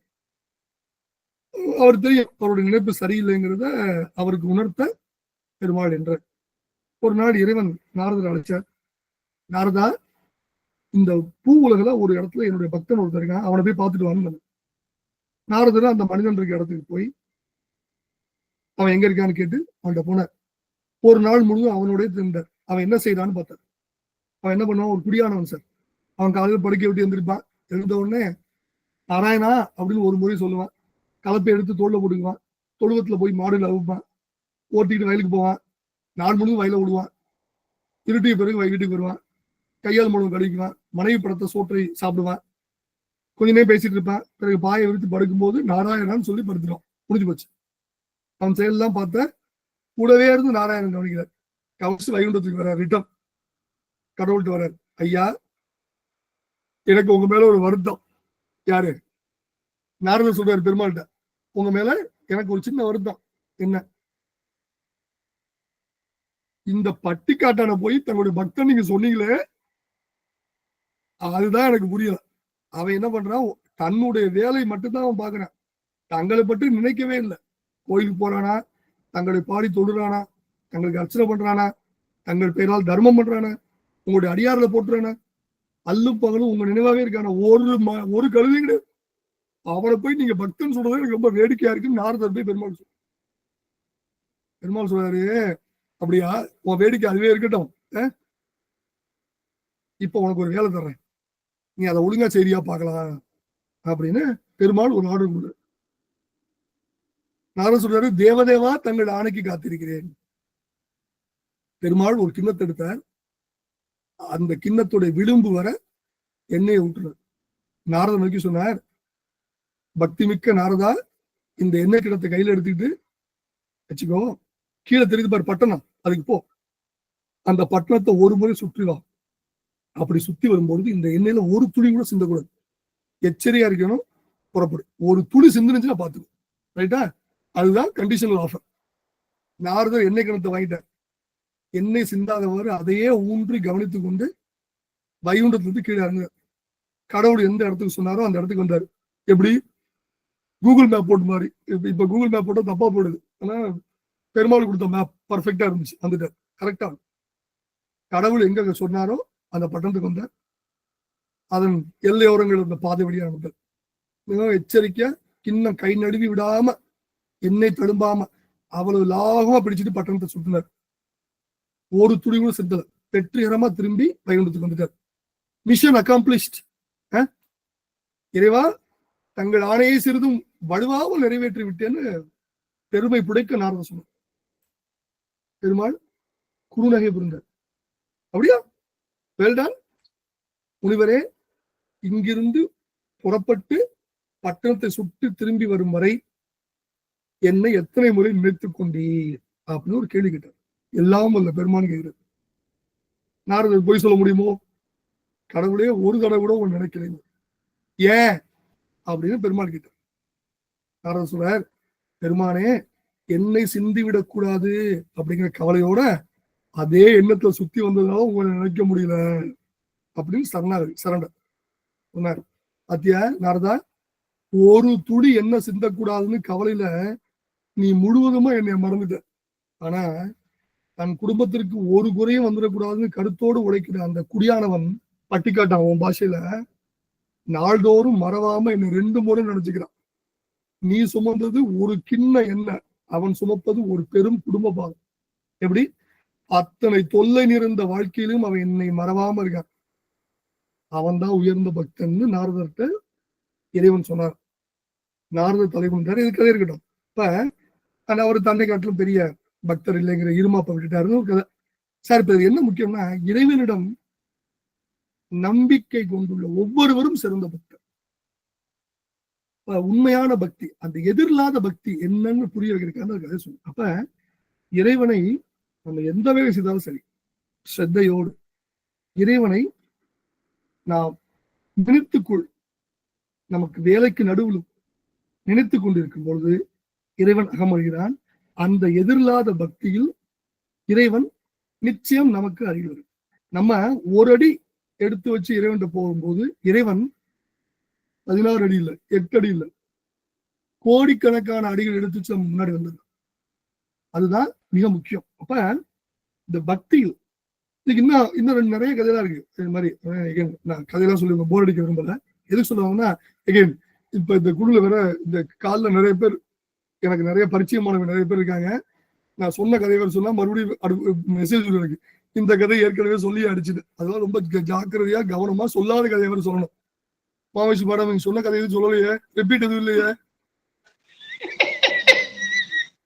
பயந்துகிட்டே பயந்துகிட்டே வேற கதையை யோசிக்க வேண்டியிருக்கு. எதுவும் கதை ரிப்பீட் இல்லையே, புது கதை தானே எல்லாம் இன்னைக்கு.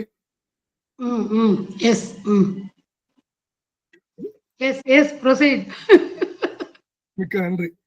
இது வேற பாத்தீங்க, ரிப்பீட் ஆடியன்ஸ் அவருக்கு பயமா இருக்கு. இந்த கதையை எங்கேயாவது சொல்லியிருக்கோமா அப்படின்னு. ரைட், நல்ல வேலைக்கு.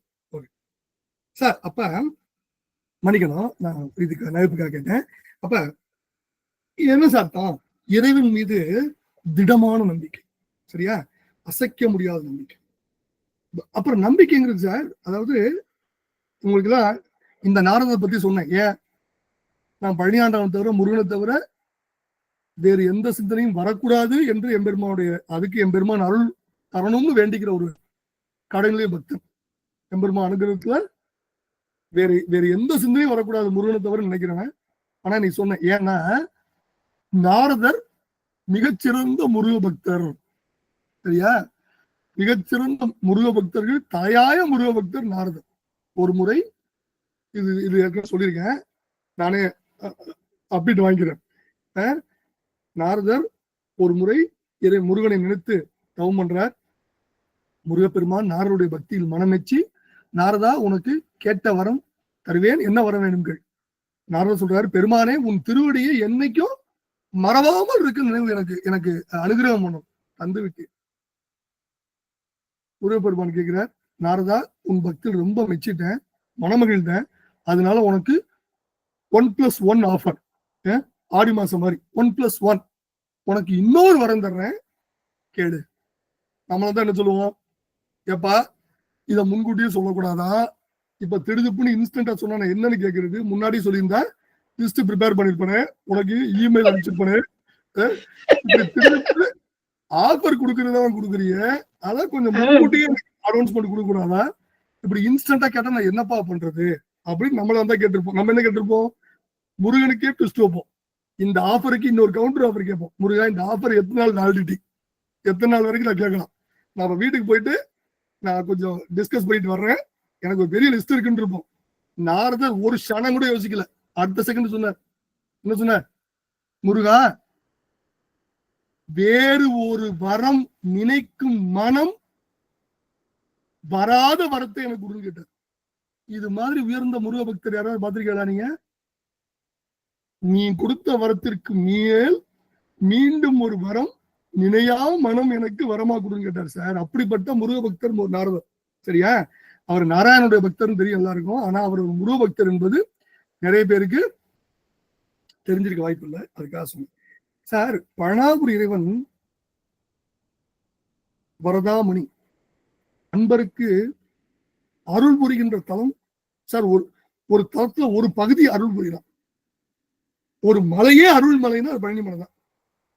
எங்கும் அருள் அருள் அருள் அருள் அருள், கருணை, கருணையின் மொத்தம், கருணையின் உச்சம், கருணாசாகரம், கருணையில் ஏதும் இல்லை மிச்சம், அவ்வளவு அவன் தான், சரியா. அப்படிப்பட்ட அற்புதம், தலமே அற்புதம் சார், சரியா. இப்ப அந்த தலத்துல அவன் செய்திருக்கிற அனுகிரகங்கள், மாம்பழ கவிச்சிங்க நாவலர், துரைசாமி கவிராயர், எத்தனை பேருக்கு சார் சொல்லிட்டே போல, சரியா. ஒரே ஒரு அன்பருக்கு எம்பெருமான் நிகழ்த்திய நிகழ்வை மட்டும் சொல்லி நான் இந்த உரையை முடிக்க விரும்புறேன். பிரேமாமா என்ன எவ்வளவு மணித்துகள் நான் எடுத்துக்கொள்ளலாம்? நான் பாட்டு கதா கலாச்சாரத்தை நடத்திட்டே இருக்கேன். எவ்வளவு நேரத்துல முடிக்கணும்? 1 மணி நேரம் ஆயிடுச்சுன்னு நினைக்கிறேன்.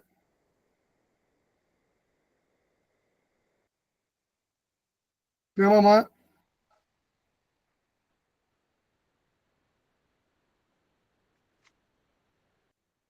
ஐயா அம்மா இல்லன்னு நினைக்கிறேங்க ஐயா. ஐயா நீங்க சொல்ல முடிஞ்சாலும் இருக்கிறேம்மா ஐயா, நீங்க பேசுங்கயா, தாராளமா பேசுங்கயா. இப்ப பாத்தீங்களா, எனக்கு சுருக்க சொல்லி முடிக்க முடியல, மன்னிச்சுக்கணும், இதோட முடிச்சிருக்கேன் சார். எம்பெருமான் பழனாபுரி இறைவன் அனுகிரகம் பண்ண பல்வேறு ஆட்கள் சொல்ல முடியாது. அதுல 2 பேரை மட்டும் அவனுடைய வரதாமணிக்காக நான் இதை சொல்லணும்னு ஆசைப்படுறேன். பழனியில உங்களுக்கு தெரியும், நீர் நிறைந்த குளம் உண்டு, சரியா. அந்த குளம் வற்றுகின்ற காலம் வரும். அப்ப இது நடந்த கதை சார். அந்த வற்றுகிற காலம் பார்த்து வலை வீசி மீன் பிடித்து அந்த பழனியில் வாழ்ந்தவர்கள் பல பேர். துடிக்கும் மீன்களை நடுக்கமின்றி மலை போல குவிப்பாங்க, பங்கிடுவாங்க, பலருக்கு விற்பாங்க. இதுதான், இது பல சமயம் நடக்கும். சேரும் நீருமான ஒரு சமயம் பொழுது போயிடுச்சு, இருள் மிகுந்துருச்சு, காலையில் தான் பங்கிட முடியும். சரியா? அப்ப நாளும் அந்த வருகிற மீன்களை எல்லாம் சேர்த்து குவித்து வைத்து ஒரு குவியல் இருக்கும். அந்த குவியல இருந்து யாரும் மீனை திருடக்கூடாது. பாத்தீங்கன்னா அதுக்கு ஒரு ஆளை நியமிச்சாங்க. அந்த ஆள் எப்படி இருப்பாருன்னா, கருத்த மேனி, வீரமான தோற்றம், கம்பீரமான மீசை, இரும்பு போன்று இறுகிய தோல், தடித்து நுனி கூர்மையான ஒரு தடி பிடித்த கை, நெத்தியில நீரு. இந்த கோலம் வந்து இடும்பன் மாதிரி இருக்கும், ஆனா இதயம் மிகவும் இளங்கிய இதயம். சரியா? அவர் பேரு பழனித்தேவன். சரியா? பழனியில வாழ்பவர் யாரேனும் பழனித்தேவான் அழைத்தா ஏன் பழனித்தேவான் தான் பதில் வரும். ஏன்னா பழனி பரமன் அவர் வந்து பழனித்தேவான் தான் எல்லாரையும் கூப்பிடுவார். எப்படி நம்முடைய மருதமலையானை தஞ்சமடைந்து மருதமலையான் திருப்பாதத்திலேயே சரணாகதி அடைஞ்ச தேவர் ஐயா என்ன சொல்லுவார்? யாரா இருந்தாலும் முருகான் தான் கூப்பிடுவார். அது மாதிரி இவன் பழனித்தேவான் தான் யாரை வேணாலும் கூப்பிடுவார். அவர் யாரை கூப்பிட்டாலும் பழனித்தேவான் தான். ஏன்னா பழனி பரமனுடைய நாமம் அவர் நாவுல பயிற்சியில் இருந்தது. உருவ பொலிவாலும் உள்ள தூய்மையாலும் உயர்ந்தவர் என்பதை உணர்ந்து அந்நாள்ல காவல் தொழிலை அவருக்கு தருவதுன்னு எல்லாருக்கும் வழக்கமா இருந்தது. இப்ப இன்னைக்கு அந்த வாவினா ஆறு கரையில காவல் செய்தார் பழனித்தேவர். இரவு முழுவதும் கண்ணு தூங்காம இருக்க. இன்னொன்னு அவருடைய கைத்தடி கையில தடி இருந்ததுனால அவர் கையில தடியை பார்த்தா எவனுக்கும் திருடலாங்கிற தைரியம் கூட வராது. அப்படிப்பட்ட ஒரு சித்தான ஆத்மி ஒரு பேர் பழனித்தேவர். அவர் எல்லாரும் பழனித்தேவன் தான் கூடுது சார். இது இருக்கு. அந்த ஊர்ல பரதவர் சேரின்னு ஒரு பகுதி நிசப்தமா இருக்கு. அந்த சேரியில இரவு 10 மணி எல்லாரும் கண்ணூர்னு தூங்குறாங்க. அந்த நேரத்துல ஒருத்தி மட்டும் தூங்காம நெட்டு உயிர்த்து நிற்கிறான். ஏன்னா அவருடைய கணவனை இழந்து 6 மாசம் ஆச்சு சார். அந்த பெண் வறுமை வாழ்க்கை, உலர்ந்து வாடிய உடல். இந்த நிலையில அவளுக்கு ஒரே ஆறுதல் பழனி ஆண்டவனுடைய நாமம் மட்டும்தான், வேற ஒண்ணுமே தெரியாது அவளுக்கு. சரியா? அவ என்ன நினைக்கிறா? பர்தா இருந்தா மீன்ல அவளுக்கு ஒரு பங்கு வரும், இன்னைக்கு அவன் இல்ல அப்படின்னு எண்ணும் போதெல்லாம் அவள் நெஞ்சம் வெடித்துற மாதிரி இருக்கு. சேரிவாசிகள் மீன் பிடிக்க நேரம் ஆரம்பிச்சதுல இருந்து இவ விம்மி அழுகிறான். ஐயோ இன்னைக்கு மீன் பிடிக்கிறாங்க, நாளைக்கு பங்கு எனக்கு வராது, எங்க வீட்டுல ஆள் இல்லை. பழனியப்பா என்னை இந்த கதியாக்கினியே, தாயும் நீ, தந்தை நீ, மாதா பிதா குரு தெய்வங்கள் எல்லாம் இங்கு எனக்கு நீதான், என்னை விலக்கல் நீதி என்றால் ஆதாரம் வேறு உணர்கிறேன், பழனி வித்தகா வெவ்வினையை நீர் செயல் வேண்டும் கதறி அழுகிற சார். ஐயா என் குட்டியை உன்னை தவிர எங்க முறையிடுவேன்? ஒவ்வொரு வீடும் கூட மீன் கொண்டு வரும், என் வீடு மட்டும் தெரிச்சோடி இருக்குமே. அடியாள் உன் அடிமை அல்லவா, என்னை பிறர் எளிதில் எளிமைப்படுத்தலாமா, அது உன் அருக்கு குறை அல்லவா அப்படின்னு மாலை மாலையா கண்ணீர் சோர மலையை நோக்கி வணங்கினா சார். கூடை மீன் கிடைக்கவில்லை என்றால் குடிமுடிய போகுமோன்னு வருத்தப்படுறான். என்ன பண்றதுன்னு தெரியல. குல ஒழுக்க உணவிற்கும் அமலன் மேல் கொள்ளும் அன்பிற்கும் தொடர்பு இல்லை. அது வேற இல்லை, இது வேற செய்தி. நெற்றில் நீது இனிய அவள் இதயத்தில் தண்டபாணி என்றும் இருக்கான். இவள் நிலைகண்ட இறைவன் திருவுளம் இறங்குது, வேண்டுவார் வேண்டுவதே அருளும் வரதம். அவள் நினைவு நிறைவேறதுக்கு வெளியான ராத்திரி எல்லாம் அழுதுட்டு தூங்கிட்டான் அந்த அவளை பெண். அன்னைக்கு ராத்திரி ஒரு சைடு தேவர் காவல் காத்துக்கிட்டு இருக்கார், பழனியப்பன் நாமத்தை வச்சுக்கிட்டு. இந்த சைடுல அந்த பொண்ணு ராத்திரி பூரா கதறிக்கிட்டு இருக்கா, பயங்கரமான நள்ளிரவு. ஆனாலும் அந்த பயம் காவல் செய்யற பழனித்தேவருக்கு கடுகளவு கூட கிடையாது. ஏன்? நண்பன் நாமத்தை நான் நவிற்ற இதயம் பரமனை எண்ணி இருக்க என்ன சார் பயம்? விழித்த கண்ணீர், விறுவிறுப்பு நிலை, அஞ்சா நெஞ்சர். கடுமையா பழனித்தேவர் காவல் பண்றார். பரமன் அருளால் சிறிது துயில், சிறிது நேரம் பழனித்தேவர் கண்ணை பத்துது. அப்ப அந்த சமயத்துல அதோ வருது உருண்டு திரண்ட ஒரு உருவம். தோற்றத்துல வயறு 16 தான் தோணுது. ஆரல் மீன், வாரல் மீன், வாழை மீன் முதலெல்லாம் கூடி அம்பாரமா குவிஞ்சிருக்கு சார். பழனித்தேவர் காவல் நிற்கிறார். காலம் பார்த்து வந்த அந்த உருவம் கையில் இருந்த கூடையில மீன்களை பரபரப்போடு வாரி நிரப்பி அள்ளிக்கிட்டு ஓட ஆரம்பிக்குது. திடுக்கென்று கண்பிடிக்கிறார் தேவர். கூடை மீன் கொள்ளை போவதை பார்க்கிறார். மனசு பதபதைக்கல. பழனியாண்டவா, கண் அயர்ந்துட்டனே, காவலில் தப்பி விட்டேனேன்னு ரொம்ப வருத்தப்படுற.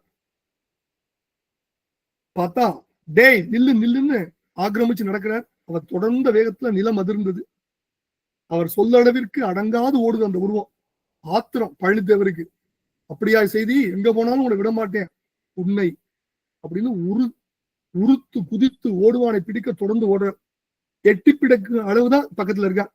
திடீரென்று எட்டா நிலையனாக செய்மையில போறான். இப்படி கூடை மீனோடு ஓடுறவன் கிட்டுவான் போலவும் பக்கத்துல வருவான். பார்த்தா திடீர்னு கிடைக்காம போயிடுவான். இதனால படபடத்த பழனித்தேவர் தட்டுப்படாத மேனி மேல தடி அடிபட அந்த சிறுவனை நோக்கி கம்ப விட்டு எரிஞ்சு அடிச்சிட்டார். அடி வாங்கின பின்னு அந்த இவ்வளவு திருவிழாடல் நடத்தி அந்த திருவுருவம் திடீர்னு அருவமானது. சொல்றாரு, நாள்தோறும் நீ என்னும் நம்பனடா பழனி அப்பனடா யாம்னு அசரீரி கேட்டது பழனித்தேவருக்கு. அச்சம் வியப்பு அதிகரிச்சிச்சு. உடல் சுருங்கிடுச்சு. உள்ளம் அதிர்ந்துருச்சு. வெப்பம் சுவாசம் அவருக்கு. ஐயோ நீயா அத்தா பழனியப்பா அப்படின்னு வேதனை மிகுந்து வீறிட்டு கூவி வீழ்ந்து மயக்கம் அடைஞ்சு மூர்ச்சி ஆயிட்டார் பழனித்தேவர். இது ஒரு சைடு. இப்ப நாளைக்கு அந்த மீன் குவியல்ல கொண்டு வர்றதுக்கு பங்கு வர முடியாத பாவை அவருடைய குடிசைக்கு எதிரில் ஒரு காளை மாதிரி ஒரு இளைஞன் வர்றான். கொண்டு வந்து கூட இறக்குறான். யாருமா வீட்டுல கதவை தர, இதோ உன் பங்கு அப்படின்னு கூவி கூறுறான் அந்த குமரன். அந்த பெண் விமலன் குரல் கேட்டு வெளியில வர்றான். கூட மீன் கண்டு குதுகுலிக்குது அவள் மனம். ஐயா யாரையா நீ கேக்குறான். நல்லா இருக்குமா உன் நாடகம்? ஆல்ரெடி என்னை அழைக்கிற, என்னத்தை நிறைவேற்றுன்னு என்கிட்ட வந்து கேட்கிற. இரக்கம் கொண்டு ஒன்ட்ட வந்தா யாரப்பா நீன்னு கேட்கிறியே, என்னை இன்னும் அறிந்தலையான அருளியபடி விண்ணில பாய்ந்து அருவ வேண்டாம் விமலம். இந்த பெண் திக்பிரம இருந்தா. என்னப்பா பழனியாண்டி, ஏழை பங்கில் இருந்தாயோ? உயர்ந்த ஞானிகள் போற்றும் முன்னை பாவி நான் சிறு மீன் நினைவாக சிந்திச்சனே. வைதிக இதய விழலே கூடை மீனை என் பொருட்டு சுமந்தாயா? சார், பழனாவூர் இறைவன் ஒரு அபலை பெண்ணுக்காக கூடை மீனை சுமந்து பழனித்தேவருடைய அடிபட்டு ஓடி மூச்சிறைக்க ஓடி வந்து நின்று அந்த பெண்ணுக்கு கருணை பண்றான். அதுதான் வரதா மணி. அப்புறம் அந்த பெண் வந்து பெரிய கதை லெங்க்தியா போடும். அந்த பெண் வந்து இந்த சிறு மீனுக்காக உன்னை இது பண்றேன்னு அவ போய் பழனியாண்டவன் கோயிலேயே உலக வாழ்வெல்லாம் துறந்து பழனியாண்டவனுக்கே சேவை செய்து பழனியாண்டவன் திருவடியில் சேர்ந்தார் அப்படின்னு இந்த இந்த இந்த நிகழ்வு முடியுது. இந்த சைடு மூர்ச்சையிலிருந்து தேவர் எழுகிறார். கனவா நனவா என்ன காட்சி, கூடை மீன் கொள்ளை போகிறதுன்னு அளவுல குறித்தேன். துரத்திய போது என்ன ஜாலம், அகப்படுவது போல அதிசயம். இமையளவு நேரத்துல வெகு தூரம் இந்த விசித்திரத்தை உணர நேரம் இல்லாம என் அப்பனை தடியால ஓங்கில அடிச்சேன். என்னை அடிக்கிறியேடா, நான் உன் அப்பன்டா, தெரியலையேடா உனக்குன்னு கூறாது கூறிய பெருமான் திருவுளம் என்னென்ன நினைச்சதோ என்கிட்ட சொன்னானே அந்த மாதிரி. ஆனா அவன் மனசு என்ன நினைச்சானோ, பாழ்பட்டு இந்த தடியால பழனியப்பனை அடிக்கும் அளவு பாவக்கோட்டை ஆயிட்டனே, என் உடலை சுட்டி அரிக்கணும், நரகம்தான் என்னை விடுக்கணும் அப்படின்னு எனக்கு எம்பெருமான் கும்பிட கொடுத்த கையால கோல் கொண்டு அவனை அடிச்சுட்டனே, பலம் வர வளர்ந்த கால்களை அவனை துரத்த பயன்படுத்திவிட்டனே, காண அடித்த கண்களை உறுத்து நோக்க உதவிட்டனே, குளிர்ந்து நினைக்க உதவிய இதயம் கொதித்து கதித்து இருண்டு போயிடுச்சே. கொடுமை இந்த கையில அறுக்கணும், நுங்கு போல நோண்டணும் என் கண்களை. இந்த தண்டத்தை எம்பெருமான் சந்நிதியில நடத்தணும்னு பழனித்தேவர் உறுதி எடுத்துக்கிறார். குடும்பத்துல யார்ட்டையும் சொல்லாம இதை வந்து நடத்திடணும்னு போறார். பெரிய கதை. அந்த சமயத்துல இறைவன் பழனியாண்டவன் அந்த ஊர் மன்னனுடைய கனவுல போறான். அவர் பரம பக்தர். அவர்கிட்ட சொல்றான், இந்த பாரு பழனித்தேவர்கிட்டையும் அந்த பாவை எடுத்தும் இந்த விஷயம்லாம் நடந்தது சரியா. அதனால பழனிதேவன் வந்து பரம பக்தன், அவருடைய பக்திக்கு ஈடுனையே இல்லை. ஏழைக்கு உதவுவது என் கடன், கம்பால் அடித்தது காப்பாளன் கடன், கல்லடிபட்டு வில்லடி தாங்கி தன் நண்பர்களை உலகிற்கு காட்டி தந்தார் கண்ணுதலார். அப்படிப்பட்ட பரம்பரையில வந்தவன் சரியா. அதனால தடியடி தந்த என் நண்பன் பழனிதேவன் நான் தர்ணி அறிய செய்யணும், அதுக்கு அவன் தளர்ந்து வருந்துறான். சரியா? இன்னைக்கு தன் உறுப்புகளை வெட்டிக்கணும்னு சிந்தனை இருக்கான். அதை நீ தான் தடுக்கணும்னு சொல்லிடுறார். உடனே இவர் என்ன பண்றார், இந்த மன்னர் காவலாளி எல்லாம் விட்டு அவனை கூட்டிட்டு வர சொல்றார். பழனிதேவருக்கு ஒண்ணுமே புரியல. என்னடா நைட்டு கையை வெட்டிக்கலான்னு போட்டா மன்னர் கூப்பிடுறாரு. ஒருவேளை மன்னர் தெரிஞ்சு போச்சு போல, மன்னர் நமக்கு முன்னாடி அவரை தண்டனை கொடுக்க போறாரு போல தைரியமா போறார். ஒன்னு சொல்றாரு, ஐயா சீக்கிரம் தண்டனை நிறைவேற்றுங்க, இந்த கை என் உடம்புல இருக்கக்கூடாது, என் கால் இருக்கக்கூடாது, ரெண்டையும் வெட்டுங்க, என் கண்ணை நோண்டுங்க, எனக்கு சீக்கிரம் தண்டனை கொடுங்கிறாரு. உடனே மன்னன் என்ன பண்றான், பழனிதேவருடைய 2 கைக்கும் பட்டயம் கொடுக்குறான், பரிசு கொடுக்குறான். பழனிதேவருக்கு ஒண்ணுமே புரியல. ஐயா என்னையா சொல்றீங்க? அப்ப அவர் நடந்ததான் சொல்றாரு, ஒண்ணும் கிடையாது, நேத்து பழனியாண்டவர் நிகழ்த்திய இந்த கருணை இது திருவிளையாடல், அதனால அதற்கு நீங்கள் எந்த விதத்திலும் பொறுப்பாக மாட்டீர்கள், உங்களுடைய உண்மையான பக்தியை செலுத்தது, இதுதான் எதிரில்லாத பக்தி அப்படின்னு சொல்றார். அந்த பழனிதேவரும் பல்லாண்டு காலம் பெரிய நிறைய விஷயங்கள்லாம் இருக்கு, பல்லாண்டு காலம் பழனி பரம்பரையை சிந்தித்து பழனி ஆண்டவன் திருவிடில் ஐக்கியமானார் அப்படின்னு இந்த நிகழ்வு முடியுது. எதுக்கு சொல்றேன்னா, இறைவனை சிந்திப்பதற்கு மந்திரங்கள், வேத உபனிஷங்கள் இதெல்லாம் தெரிந்தாலும் தெரியாவிட்டாலும், தெரிந்தவர்க்கும் அவன் அனுகிரகம் பண்ணியிருக்கான், தெரியாதவர்களுக்கும் அவன் அனுகிரகம் பண்றான். அவன் அனுகிரகம் செய்வதில் பேதம் பார்ப்பதே கிடையாது. அதனாலதான் வரதாமணி. மழை யாருக்காவது லதாமா வீட்டுல நீ பெய்யறமே, செந்தில்கன் வீட்டுல பெய்யும் பார்த்தா பெய்யுது. அப்படி ஆதாரம் இல்லையன் அருளை பெறவே நீதான் ஒரு சற்றும் நினைந்தது. அனுகிரகம் பண்ணும் போது அனுகிரகத்தை வாங்குவதற்கு என்ன ஆதாரம் இந்த அன்பனுக்கு இருக்கு என்று தெரியாமல் வரம் கொடுக்கும் வரதன். அவன் வரத்தை அள்ளி வழங்குகின்ற சிந்தாமணி. அவன் எல்லோருக்கும் அனுகிரகம் பண்றான். ஆனா என்ன முக்கியம், இடைவிடாத எதிரில்லாத சித்தத்திடத்தோடு அவனை அணுகினால் அவர்களுக்கு எம்பெருமான் வரதா மணியாக நித்தம் என்றும் திகழ்வான். அப்படி தொழுது வழிபடும் அடியர்களுக்கு காவல்கார பெருமாளாக எம்பெருமான் என்றென்றும் கருணை செய்வார் என்பதில் துளி அளவு இல்லை, அணு அளவு ஐயம் கூட எனக்கு கிடையாது. இது நான் மட்டும் சொல்லல, பல்வேறு அருளாளர்கள், பல்வேறு அறிஞர்கள், பல்வேறு அன்பர்கள், பல்வேறு நிகழ்வுகள், இதெல்லாம் கதை இல்லை, கட்டுக்கதை கிடையாது, இதான் நிகழ்வுகள். இது எல்லாம் நமக்கு நித்தம் இதை வலியுறுத்தி கொண்டிருக்கின்றன.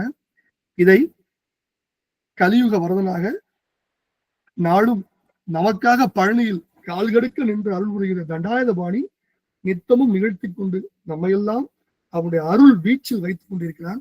அவனுடைய அந்த பரம்பருடைய பரம கருணை, சாதா கருணை இல்லை, பரம கருணை என்றும் நிச்சயமாக எல்லோருக்கும் வியாபித்திருக்கும். எப்பனா அவன் மீது விசுவாசம் உண்டு, சித்த திடத்தோடு பக்தி திடத்தோடு அவனை அணுகுபவர்களுக்கு அவன் வரதா மணியாக என்றும் எப்பொழுதும் எந்த க்ஷணத்திலும் திகழ்வான் அப்படின்னு சொல்லி இந்த அளவுல இந்த சிறிய உரையை எம்பெருமான் பழனியில் உரையும் கருணாச்சலமூர்த்தி கருணாசாகரன் வரதன் கேட்ட வரங்களை வாரி வழங்கும் சிந்தாமணி எம்பெருமான் பழனி ஆண்டவன் திருப்பாதத்தில் சமர்ப்பிக்கிறேன். இந்த சிறியவனையும் ஒரு பொருட்டாக கருதி இந்த அற்புதமான வாய்ப்பில் சிந்திப்பதற்கு பெருவரம் கொடுத்த பெருவள்ளல் எம்பெருமான் பழனி ஆண்டவனுக்கு கோடானு கோடி நன்றிகளை தெரிவித்துக் கொண்டு மீண்டும் ஒரு முறை என்னை உங்கள் எல்லோரோடும் சேர்த்து இந்த நிகழ்வில் பேசுவதற்கு அளித்த அத்துணை அடியார் பெருமக்களின் திருவடி கமலங்களையும் பணிந்து போற்றி வணங்கி மகிழ்கிறேன். உங்கள் எல்லோருக்கும் எம்பெருமானுடைய அருள் என்றும் நிலைத்து சித்திக்க வேண்டுமாய் எம்பெருமான் திருவடியை மனதார வந்திருக்கிறேன். அனைவருக்கும் முருகனருள் என்றும் முன்னிற்க வேண்டும். பழனி பரமனுடைய பெரும் கருணையும் பேரருளும் என்றும் எல்லோருக்கும் வியாபித்து என்றும் நம்மை அது சூழ்ந்து காக்க வேண்டும் என்று வேண்டிக் கொண்டு, ஏறுமையில் ஏறி விளையாடும் முகம் ஒன்றை, ஈஸ்வருடன் ஞானமொழி பேசும் முகம் ஒன்றை, கூறும் அடியாரர் கிருத்த முகம் ஒன்றை, குன்று வேல்வாங்கி நின்ற முகம் ஒன்றை, மாறுபடு சூழல் வைத்த முகம் ஒன்றை, வள்ளிய மனமுடன் வந்த முகம் ஒன்றை, ஆறுமுகமான பொருள் அருள் வேண்டும். ஆதி அருணாச்சலம் வந்த பெருமாளை தத்தித்திருக்கும் மாறுடன் பன்னீர் தோழமாக தித்தித்திருக்கும் வந்து ரெண்டின் செயல்மா நடங்க புத்தி கமல துருகி பெரிய ஓனமெட்டு தத்தி கரைபொருளும் பரமானவ சாகரத்தே திருவடியும் தண்டையும் சிலம்பும் சிலம்பூடும் பொருவடி வேலும் கடம்பும் தடம்புய மாறென்று மறுவடிவான வதனங்களார் மலர்கண்கள் உருவடிவாய் வந்து என் உள்ளம் குளிர குதி கொண்டவே உருவாய் அருவாய் உழுதாய் எழுதாய் மறுவாய் மலராய் மணியாய் மொழியாய் கருவாய் ஊராய் கதியாய் விதியாய் குருவாய் வருவாய் அருள்வாய் குகனே எங்கள் குருவாய் வருவாய் அருள்வாய் குகனே என்று வேண்டிக் கொண்டு எம்பெருமானுடைய திருவடியில் சமர்ப்பித்து அனைவருக்கும் மீண்டும் ஒரு நன்றி கூடி விடைபெறுகிறேன். நன்றி, வணக்கம். வெற்றிவேல் முருகனுக்கு கரோகரா. எல்லாம் அல்ல பழனி ஆண்டவன் முருகாசனம். முருகாசரணம். ஐயாவுக்கு நான் வந்து வியாழக்கிழமை தான் கேட்டேன். ஐயாவை வந்து வாங்கய்யா, ஏன்னா அவங்களாம் ஒரு கடல் சொல்லலாம் அந்த அளவுக்கு. ஏன் வியாழக்கிழமை வாங்கய்யா, ஏதாவது ஒரு தலைப்பு கொடுக்கலன்னா அதுக்கு டைம் நம்ம கொடுக்கணும் இல்லையா? அதெல்லாம் எதுவுமே இல்லை. நாங்க கேட்டதுக்கு என்னங்க ஐயா உடனே ஒத்துக்கிட்டாரு. மறுப்பு தெரிவிக்காம ரொம்ப ஒத்துக்கிட்டு எனக்கு ரொம்ப மகிழ்ச்சி. எனக்கு ஒண்ணும் புரியல, என்ன சொல்றதுனே தெரியல. உடனே அங்க பாருங்க, இங்க அவங்க கிட்ட போய் சொல்ல போறேன், ஐயா வராரு, வகுப்புக்கு வராரு, ஐயா எல்லார்ட்டும் போய் சொல்லிட்டு இருக்கேன். ஏன்னா இது அவங்களுக்குலாம் டைம் இப்ப ரொம்ப லேட்டு. இந்த டைம்லால அவங்க கிளாஸ் எடுக்க முடியுமானதெல்லாம் கஷ்டமான ஒரு விஷயம்தான். ஆனா இந்த அளவுக்கு சிறப்பா எடுத்து சொல்லிட்டு இருக்காங்க. ரொம்ப நன்றிங்கய்யா. மீண்டும் மீண்டும் நன்றிகளை தெரிவித்துக் கொள்கிறேன். அருமையான ஒரு கருத்து. நன்றி உரையாற்ற நம்ம டிகோ லதாமாவை அழைக்கின்றேன். சிவாய நம்ம ஆறுங்கள் அம்மா.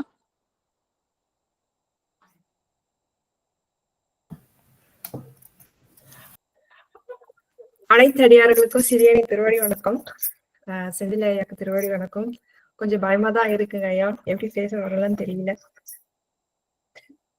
சிறிய நோட்ஸ் எடுத்து வச்சிருக்கேன், ஏதாச்சும் தவறு பண்ணியிருந்தா மன்னிக்க வேண்டும். வரதாமணி அப்படின்றது வந்து செந்திலைய வந்து திருப்புகழ்ல வந்து பழனி திருப்புகழ்ல இருந்து எடுத்த அந்த தலைப்பு. ஐயா வந்து பழனி திருவாயிரம் சொல்லிதான் ஆரம்பிச்சாங்க. ஆனா அது எனக்கு எழுத தெரியல, அந்த செய்யுட்பாக்கள் எழுத தெரியல. வரதாமணி அப்படின்றது வந்து பழனி ஸ்தலம் அப்படின்றது வந்து சித்தர்கள் வாழும் பூமி. சித்தர்கள் வந்து நிறைய நிறைந்த இடம். அந்த முருகப்பெருமான் வந்து பழனியில இருக்க முருகப்பெருமான் வந்து போகர் என்ற சித்தரால் வந்து நவபாஷணத்தால் செய்யப்பட்ட மூலவர் பெருமான் அப்படின்னு வந்து சொன்னாங்க. அதுக்கப்புறம் அந்த வரதாமணி அப்படின்றது வந்து அந்த காலத்துல அந்த திருப்புகழ் எழுதும் அந்த காலத்துல வந்து ரசவாதம் நிறைந்த காலம். அப்போ ரசவாதம் செய்வது வந்து முனிவர்கள் வந்து எதுக்கு செய்யறாங்கன்னா, அந்த இரவாமல் நீண்ட காலம் வந்து அந்த பிணி மூப்பு வயது அடையாமல் நீண்ட காலம் இருப்பதற்காக இப்படி சொல்றதுக்கு. அது வந்து அந்த முயற்சி வந்து அது வந்து உடல் ரீதியா செய்யும் முயற்சி, புறத்தில் செய்யும் முயற்சி. ஆனா அந்த முயற்சியை வந்து நாம வந்து இறைவனிடம் அகத்தில் செலுத்தினா நமக்கு வந்து என்றும் அழியாத ஞானமும் கிட்டும், முக்தியும் கிட்டும் இல்லையா? அது வந்து அழகா சொன்னாங்க. அந்த ரசவாதம் அந்த முயற்சி வந்து அந்த காலத்துல வந்து செய்யப்பட்டது அப்படி சொல்லிட்டு. வரதாமணி, வரதா அப்படின்னா என்ன, வரதா அப்படின்னா வரதன் அப்படி என்ன அப்படின்ட்டு பல சினானிம் பல வந்து பொருள் வந்து சொன்னாங்க. அதுல வந்து சிலதுதான் வந்து அடியர் வந்து எழுதி வச்சிருக்க. வரதன் அப்படின்னா முருகனை தான் குறிக்குது. வரதன் அப்படின்னா ஆசிர்வாதம் தருபவன், அவன் வந்து ஆசைகளை நிறைவேற்றுபவன், அடியார்கள் வேண்டியதை தருபவன், வரம் தருபவன் வரதன் அப்படின்னு சொன்னாங்க. சரி, மணி அப்படின்னா என்ன? மணின்னா சிந்தாமணினா என்ன? சிந்தாமணினா வந்து கற்பகம் வர மாதிரி சிந்தித்ததே நம்ம விநாயகர் கையில இருக்குன்னு நினைக்கிறேன். சிந்தாமணி சிந்தித்ததை உடனே வந்து நிறைவேற்றுவது. அதே போல வந்து முருகனிடம் வந்து நம்ம வந்து திடமான நம்பிக்கையோடு தொழுது அழுது வழிபட்டார். அவர் சொல்ற மனம் உணர்வு ஒன்றி அந்த மாதிரி நம்ம சிந்தித்தால் வந்து அவனும் வந்து நம்ம நிறைவேற்றுவான். சோ சிந்தித்தை தரும் வந்து சிந்தாமணி. அது வந்து முருகனிடம் முருகனுக்கு வந்து அது ஒப்புமை சொல்றாங்க. சோ முருகன் தான் வந்து சிந்தாமணி. அவனிடம் சிந்திக்கும் போது அவன் உடனே வந்து வரம் தருவான் அப்படின்னு சொல்லிட்டு அது மாதிரி பல உதாரணங்கள் சொன்னாங்க. வரதன் அப்படின்றது வந்து சுவாமி வந்து அந்த அபயம் வரம் வரத முத்திரை வந்து வச்சிருக்காங்க அப்படின்னு சொல்லிட்டு பல மூர்த்தங்கள் சொன்னாங்க. கந்த புராணத்துல ஒரு மூர்த்தம் வந்து அது என்ன மூர்த்தம் தெரியல, ஒரு முகம் 4 கரங்கள் வைத்து பிரம்மதேவன் சிறையில அடிச்சிட சுவாமி தான் வந்து பிரம்மதேவரா, அதாவது படைப்பு தொழில செய்வாங்க. அந்த மூர்த்தமா 4 கரங்கள் வைத்திருப்பாரு. அதுல வந்து ஒண்ணு வந்து வரம் தரும் வரதம். அப்ப அந்த வரதம் வந்து எந்த கையில வச்சிருப்பாரு அப்படின்னு சொல்லும் போது இடப்பக்கத்துல அந்த திருவடியை நோக்கி இருக்கும். இறைவனோட திருவடியை நம் பற்றினால் அவன் கேட்கும் வரத்தை தருவான் அப்படின்னு சொல்லிட்டு, அப்ப அந்த வரதம் வந்து முத்திரை வந்து எந்தெந்த மூர்த்தங்கள் அப்படின்னு சொல்லிட்டு சில உதாரண மூர்த்தங்கள் சொன்னாங்க. சுப்பிரமணிய மூர்த்தம், சரவண மூர்த்தம், சரவண மூர்த்தம், சரவணம், சோ 6 முகம் கொண்ட மூர்த்தம், சோ 12 திருக்கரங்கள். அதுல வந்து ஒரு கரம் வந்து வரதம், திருவடியை நோக்கி உள்ள கரம். கார்த்திகேய மூர்த்தம், அதுல வந்து சுவாமி வந்து வரத முத்திரை வச்சிருக்காங்க அப்படின்னு சொல்லிட்டு சொன்னாங்க. அப்புறம் பல கோட்பாடுகள், பல எக்ஸாம்பிள்ஸ் சொன்னாங்க. திருப்புகழ், கந்த புராணம், தணிகை வகுப்பு, பூத வேதாள வகுப்பு, கந்தர் அனுபூதி, இந்த நூல்கள் எல்லாம் இந்த இறைவன் வந்து வரத முத்திரை, வரதன் அப்படின்னு அழைக்கிறாங்க சொல்லிட்டு ஐயா அழகா செய்யுட்பாட்கள்லாம் சொன்னாங்கதான். கேட்க நல்லா இருந்தது, எழுத எனக்கு தெரியல. அதனால வந்து ஜஸ்ட் அந்த நூலை மட்டும் தான் நான் சொல்றேன். அப்புறம் சுவாமியோட கருணை பத்தி அழகா சொன்னாங்க. சுவாமி வந்து ஜனனமான உடனே நமக்காக வந்து அந்த உருவம் தாங்கி வந்த உடனேயே வந்து அவங்க கார்த்திகை பெண்ணுக்கு வந்து கருணை புரிந்தவன். அவங்க அந்த சிந்தாமணி இங்க கொண்டு வந்துக்கலாம். சிந்தாமணி வந்து நினைத்ததை தருபவர். அது வந்து கார்த்திகை பெண்கள் வந்து நினைச்சாங்களாம், இந்த மாதிரி வந்து அவங்களோட தனபாரங்கள் இருக்கிற பாலும் அருகுணும் அப்படின்னு சொல்ல உடனே சுவாமி வந்து அனுக்கிரகம் பண்ணி 6 குழந்தைங்களாக அவங்களுக்காக வந்து சுவாமி வந்து அவதாரம் சொல்லக்கூடாது, அவங்களுக்காக அந்த 6 அவதாரம் பண்ணாங்க அப்படின்னு சொல்லிட்டு, அதுக்கப்புறம் பழனி ஸ்தலத்துல வந்து ஒண்ணு வந்து போகர் சித்தரால வந்து அந்த சுவாமி வந்து உருவாக்கப்பட்டது. அதே போல அருணகிரிநாத சுவாமிக்கு வந்து ஜபமாலை தந்த இடம் அப்படின்னு சொல்லிட்டு அபகாரம் பட்டு உழலாதே, அபகாரம் நிந்தை பட்டு உழலாதே அப்படி சொல்லிட்டு அந்த பழனி திருப்புகழ் பத்தி ஒரு உதாரணம் சொன்னாங்க. அதுக்கப்புறம் சுவாமி வந்து வரதன் தான், ஆனா அடியவர்களுக்கு கேட்டும் வரங்கள்லாம் தருவான் தான். ஆனா சுவாமி வந்து நம்ம கேட்காத வரத்தையும் ஒண்ணு தருவான் அப்படின்னு சொல்லிட்டு ஒரு அழகா சொன்னாங்க ஐயா. என்ன வரம் அப்படின்னா ஆனந்தம். என்ன வரம்? என்றும் அழியாத வரம் அப்படி சொல்லிட்டு, எது அழியாது அப்படி அழகா சொன்னாங்க. ஞானம் வந்து என்றும் அழியாது. அப்போ நாம கேட்க உலகாயுத வரத்தோடு சுவாமி நமக்கு என்றும் அழியாத வரத்தையும் தருவாங்க அப்படி சொல்லிட்டு, சரி அது வந்து சுவாமி வந்து எப்படி சுவாமி வந்து நம்ம வரம் கேட்கிறோம், ஆனா எப்படி கேட்கணும் அப்படின்ற ஒரு அழகா சொன்னாங்க. அதுல வந்து ஒரு எடுத்துக்காட்டு, திருமுருகன் பூண்டி அவிநாசி திருப்புகழ் அப்படின்ற திருப்புகழ்ல இண்டிகேஷன் சொல்லியிருந்தாங்க. சுவாமிய வந்து நம்ம அழுது தொழுதால் அவன் என்ன பண்ணுவான், நமக்கு காவற்காரனாக இருப்பான் அப்படின்னு சொன்னாங்க. சரி, நம்ம சுவாமியை எப்படி வந்து அணுகணும், என்ன முறையில அணுகணும், சுவாமி எப்படி நம்ம வந்து அவன் வரம் தருவான் தான், ஆனா எப்படி அணுகணும் அப்படின்னு சொல்லிட்டு பெருத்த வசன வகுப்புல, அதாவது சுவாமிக்கு அந்த பெருவாக்கியம் நம்ம சைவஸ்தானம்லாம் படிச்சிருக்கோம். நமச்சிவாய அப்படின்றது பெருவாக்கியம். ஆனா சுவாமிக்கு வந்து பிரணவம் உபதேசித்தார்ல, அதுவும் பெருவாக்கியம். சோ அருணகிரிநாத சுவாமிக்கு வந்து அந்த உபதேசித்தாருங்க. அந்த பெருவாக்கியத்துல அருணகிரிநாத சுவாமிகள் சொல்லியிருக்காங்க எப்படி வந்து இறைவனை அணுகணும், அணுகும் முறை, அவன் எப்படி வரம் தருவான் அப்படின்னு சொல்லும் போது ஐயா அழகா சொன்னாங்க. மனம் உணர்வு ஒன்றி திடமான நம்பிக்கை. சுவாமியோட திடமான நம்பிக்கை போதும். பக்தி வேற, நம்பிக்கை வேற அப்படின்னு ஒரு டிஃபரன்சியேஷன் பண்ணாங்க. சோ பக்தி வந்து சாமி கும்பிடுதான், ஆனா சுவாமியோட நம்பிக்கை வைக்கிறோமா அப்படின்ற கொஸ்டின் தான் நமக்கு வந்து அழகா கிளாரிபிகேஷன் கொடுத்தாங்க. பல கதைகள் சொன்னாங்க அதுக்காக. திடமான பக்தி வந்து எப்படி வைக்கிறது அப்படின்னு சொல்லிட்டு, ஒரு செல்வந்தர் அந்த செருப்பு தைக்கிற அந்த செருப்பு தைக்கிற அந்த தொழிலாளி, அந்த கதை, நாரதர் பற்றி பல கதைகள் சொன்னாங்க. அப்புறம் எதிரில்லாத பக்தி வந்து சொன்னாங்க. எதிரில்லாத பக்தினா அந்த நாரதர் முனிவர் பற்றி கதை கூட சொன்னாங்க. சுவாமி வந்து நாரதர் முனிவர் மாதிரி நாமளும் வந்து அது தெரிஞ்சுக்கணும்.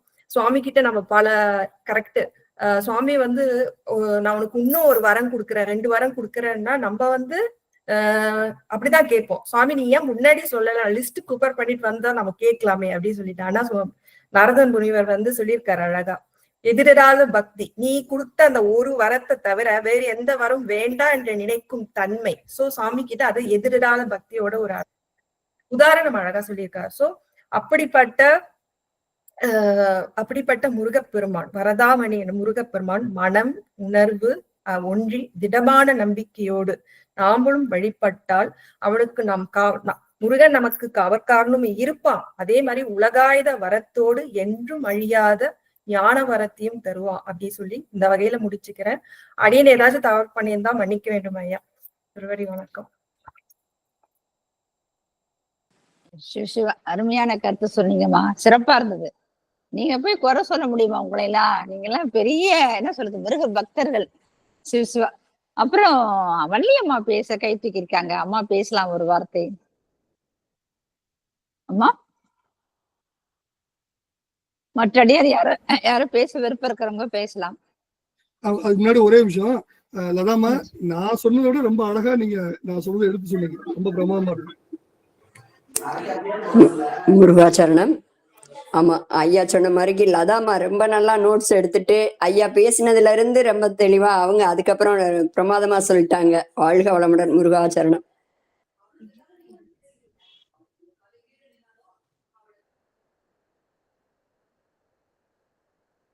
ஐயா ஒரு வார்த்தை சொன்னீங்க, மீண்டும் அழைத்தா வாய்ப்பு கொடுத்தா கண்டிப்பா வருவன்ட்டு.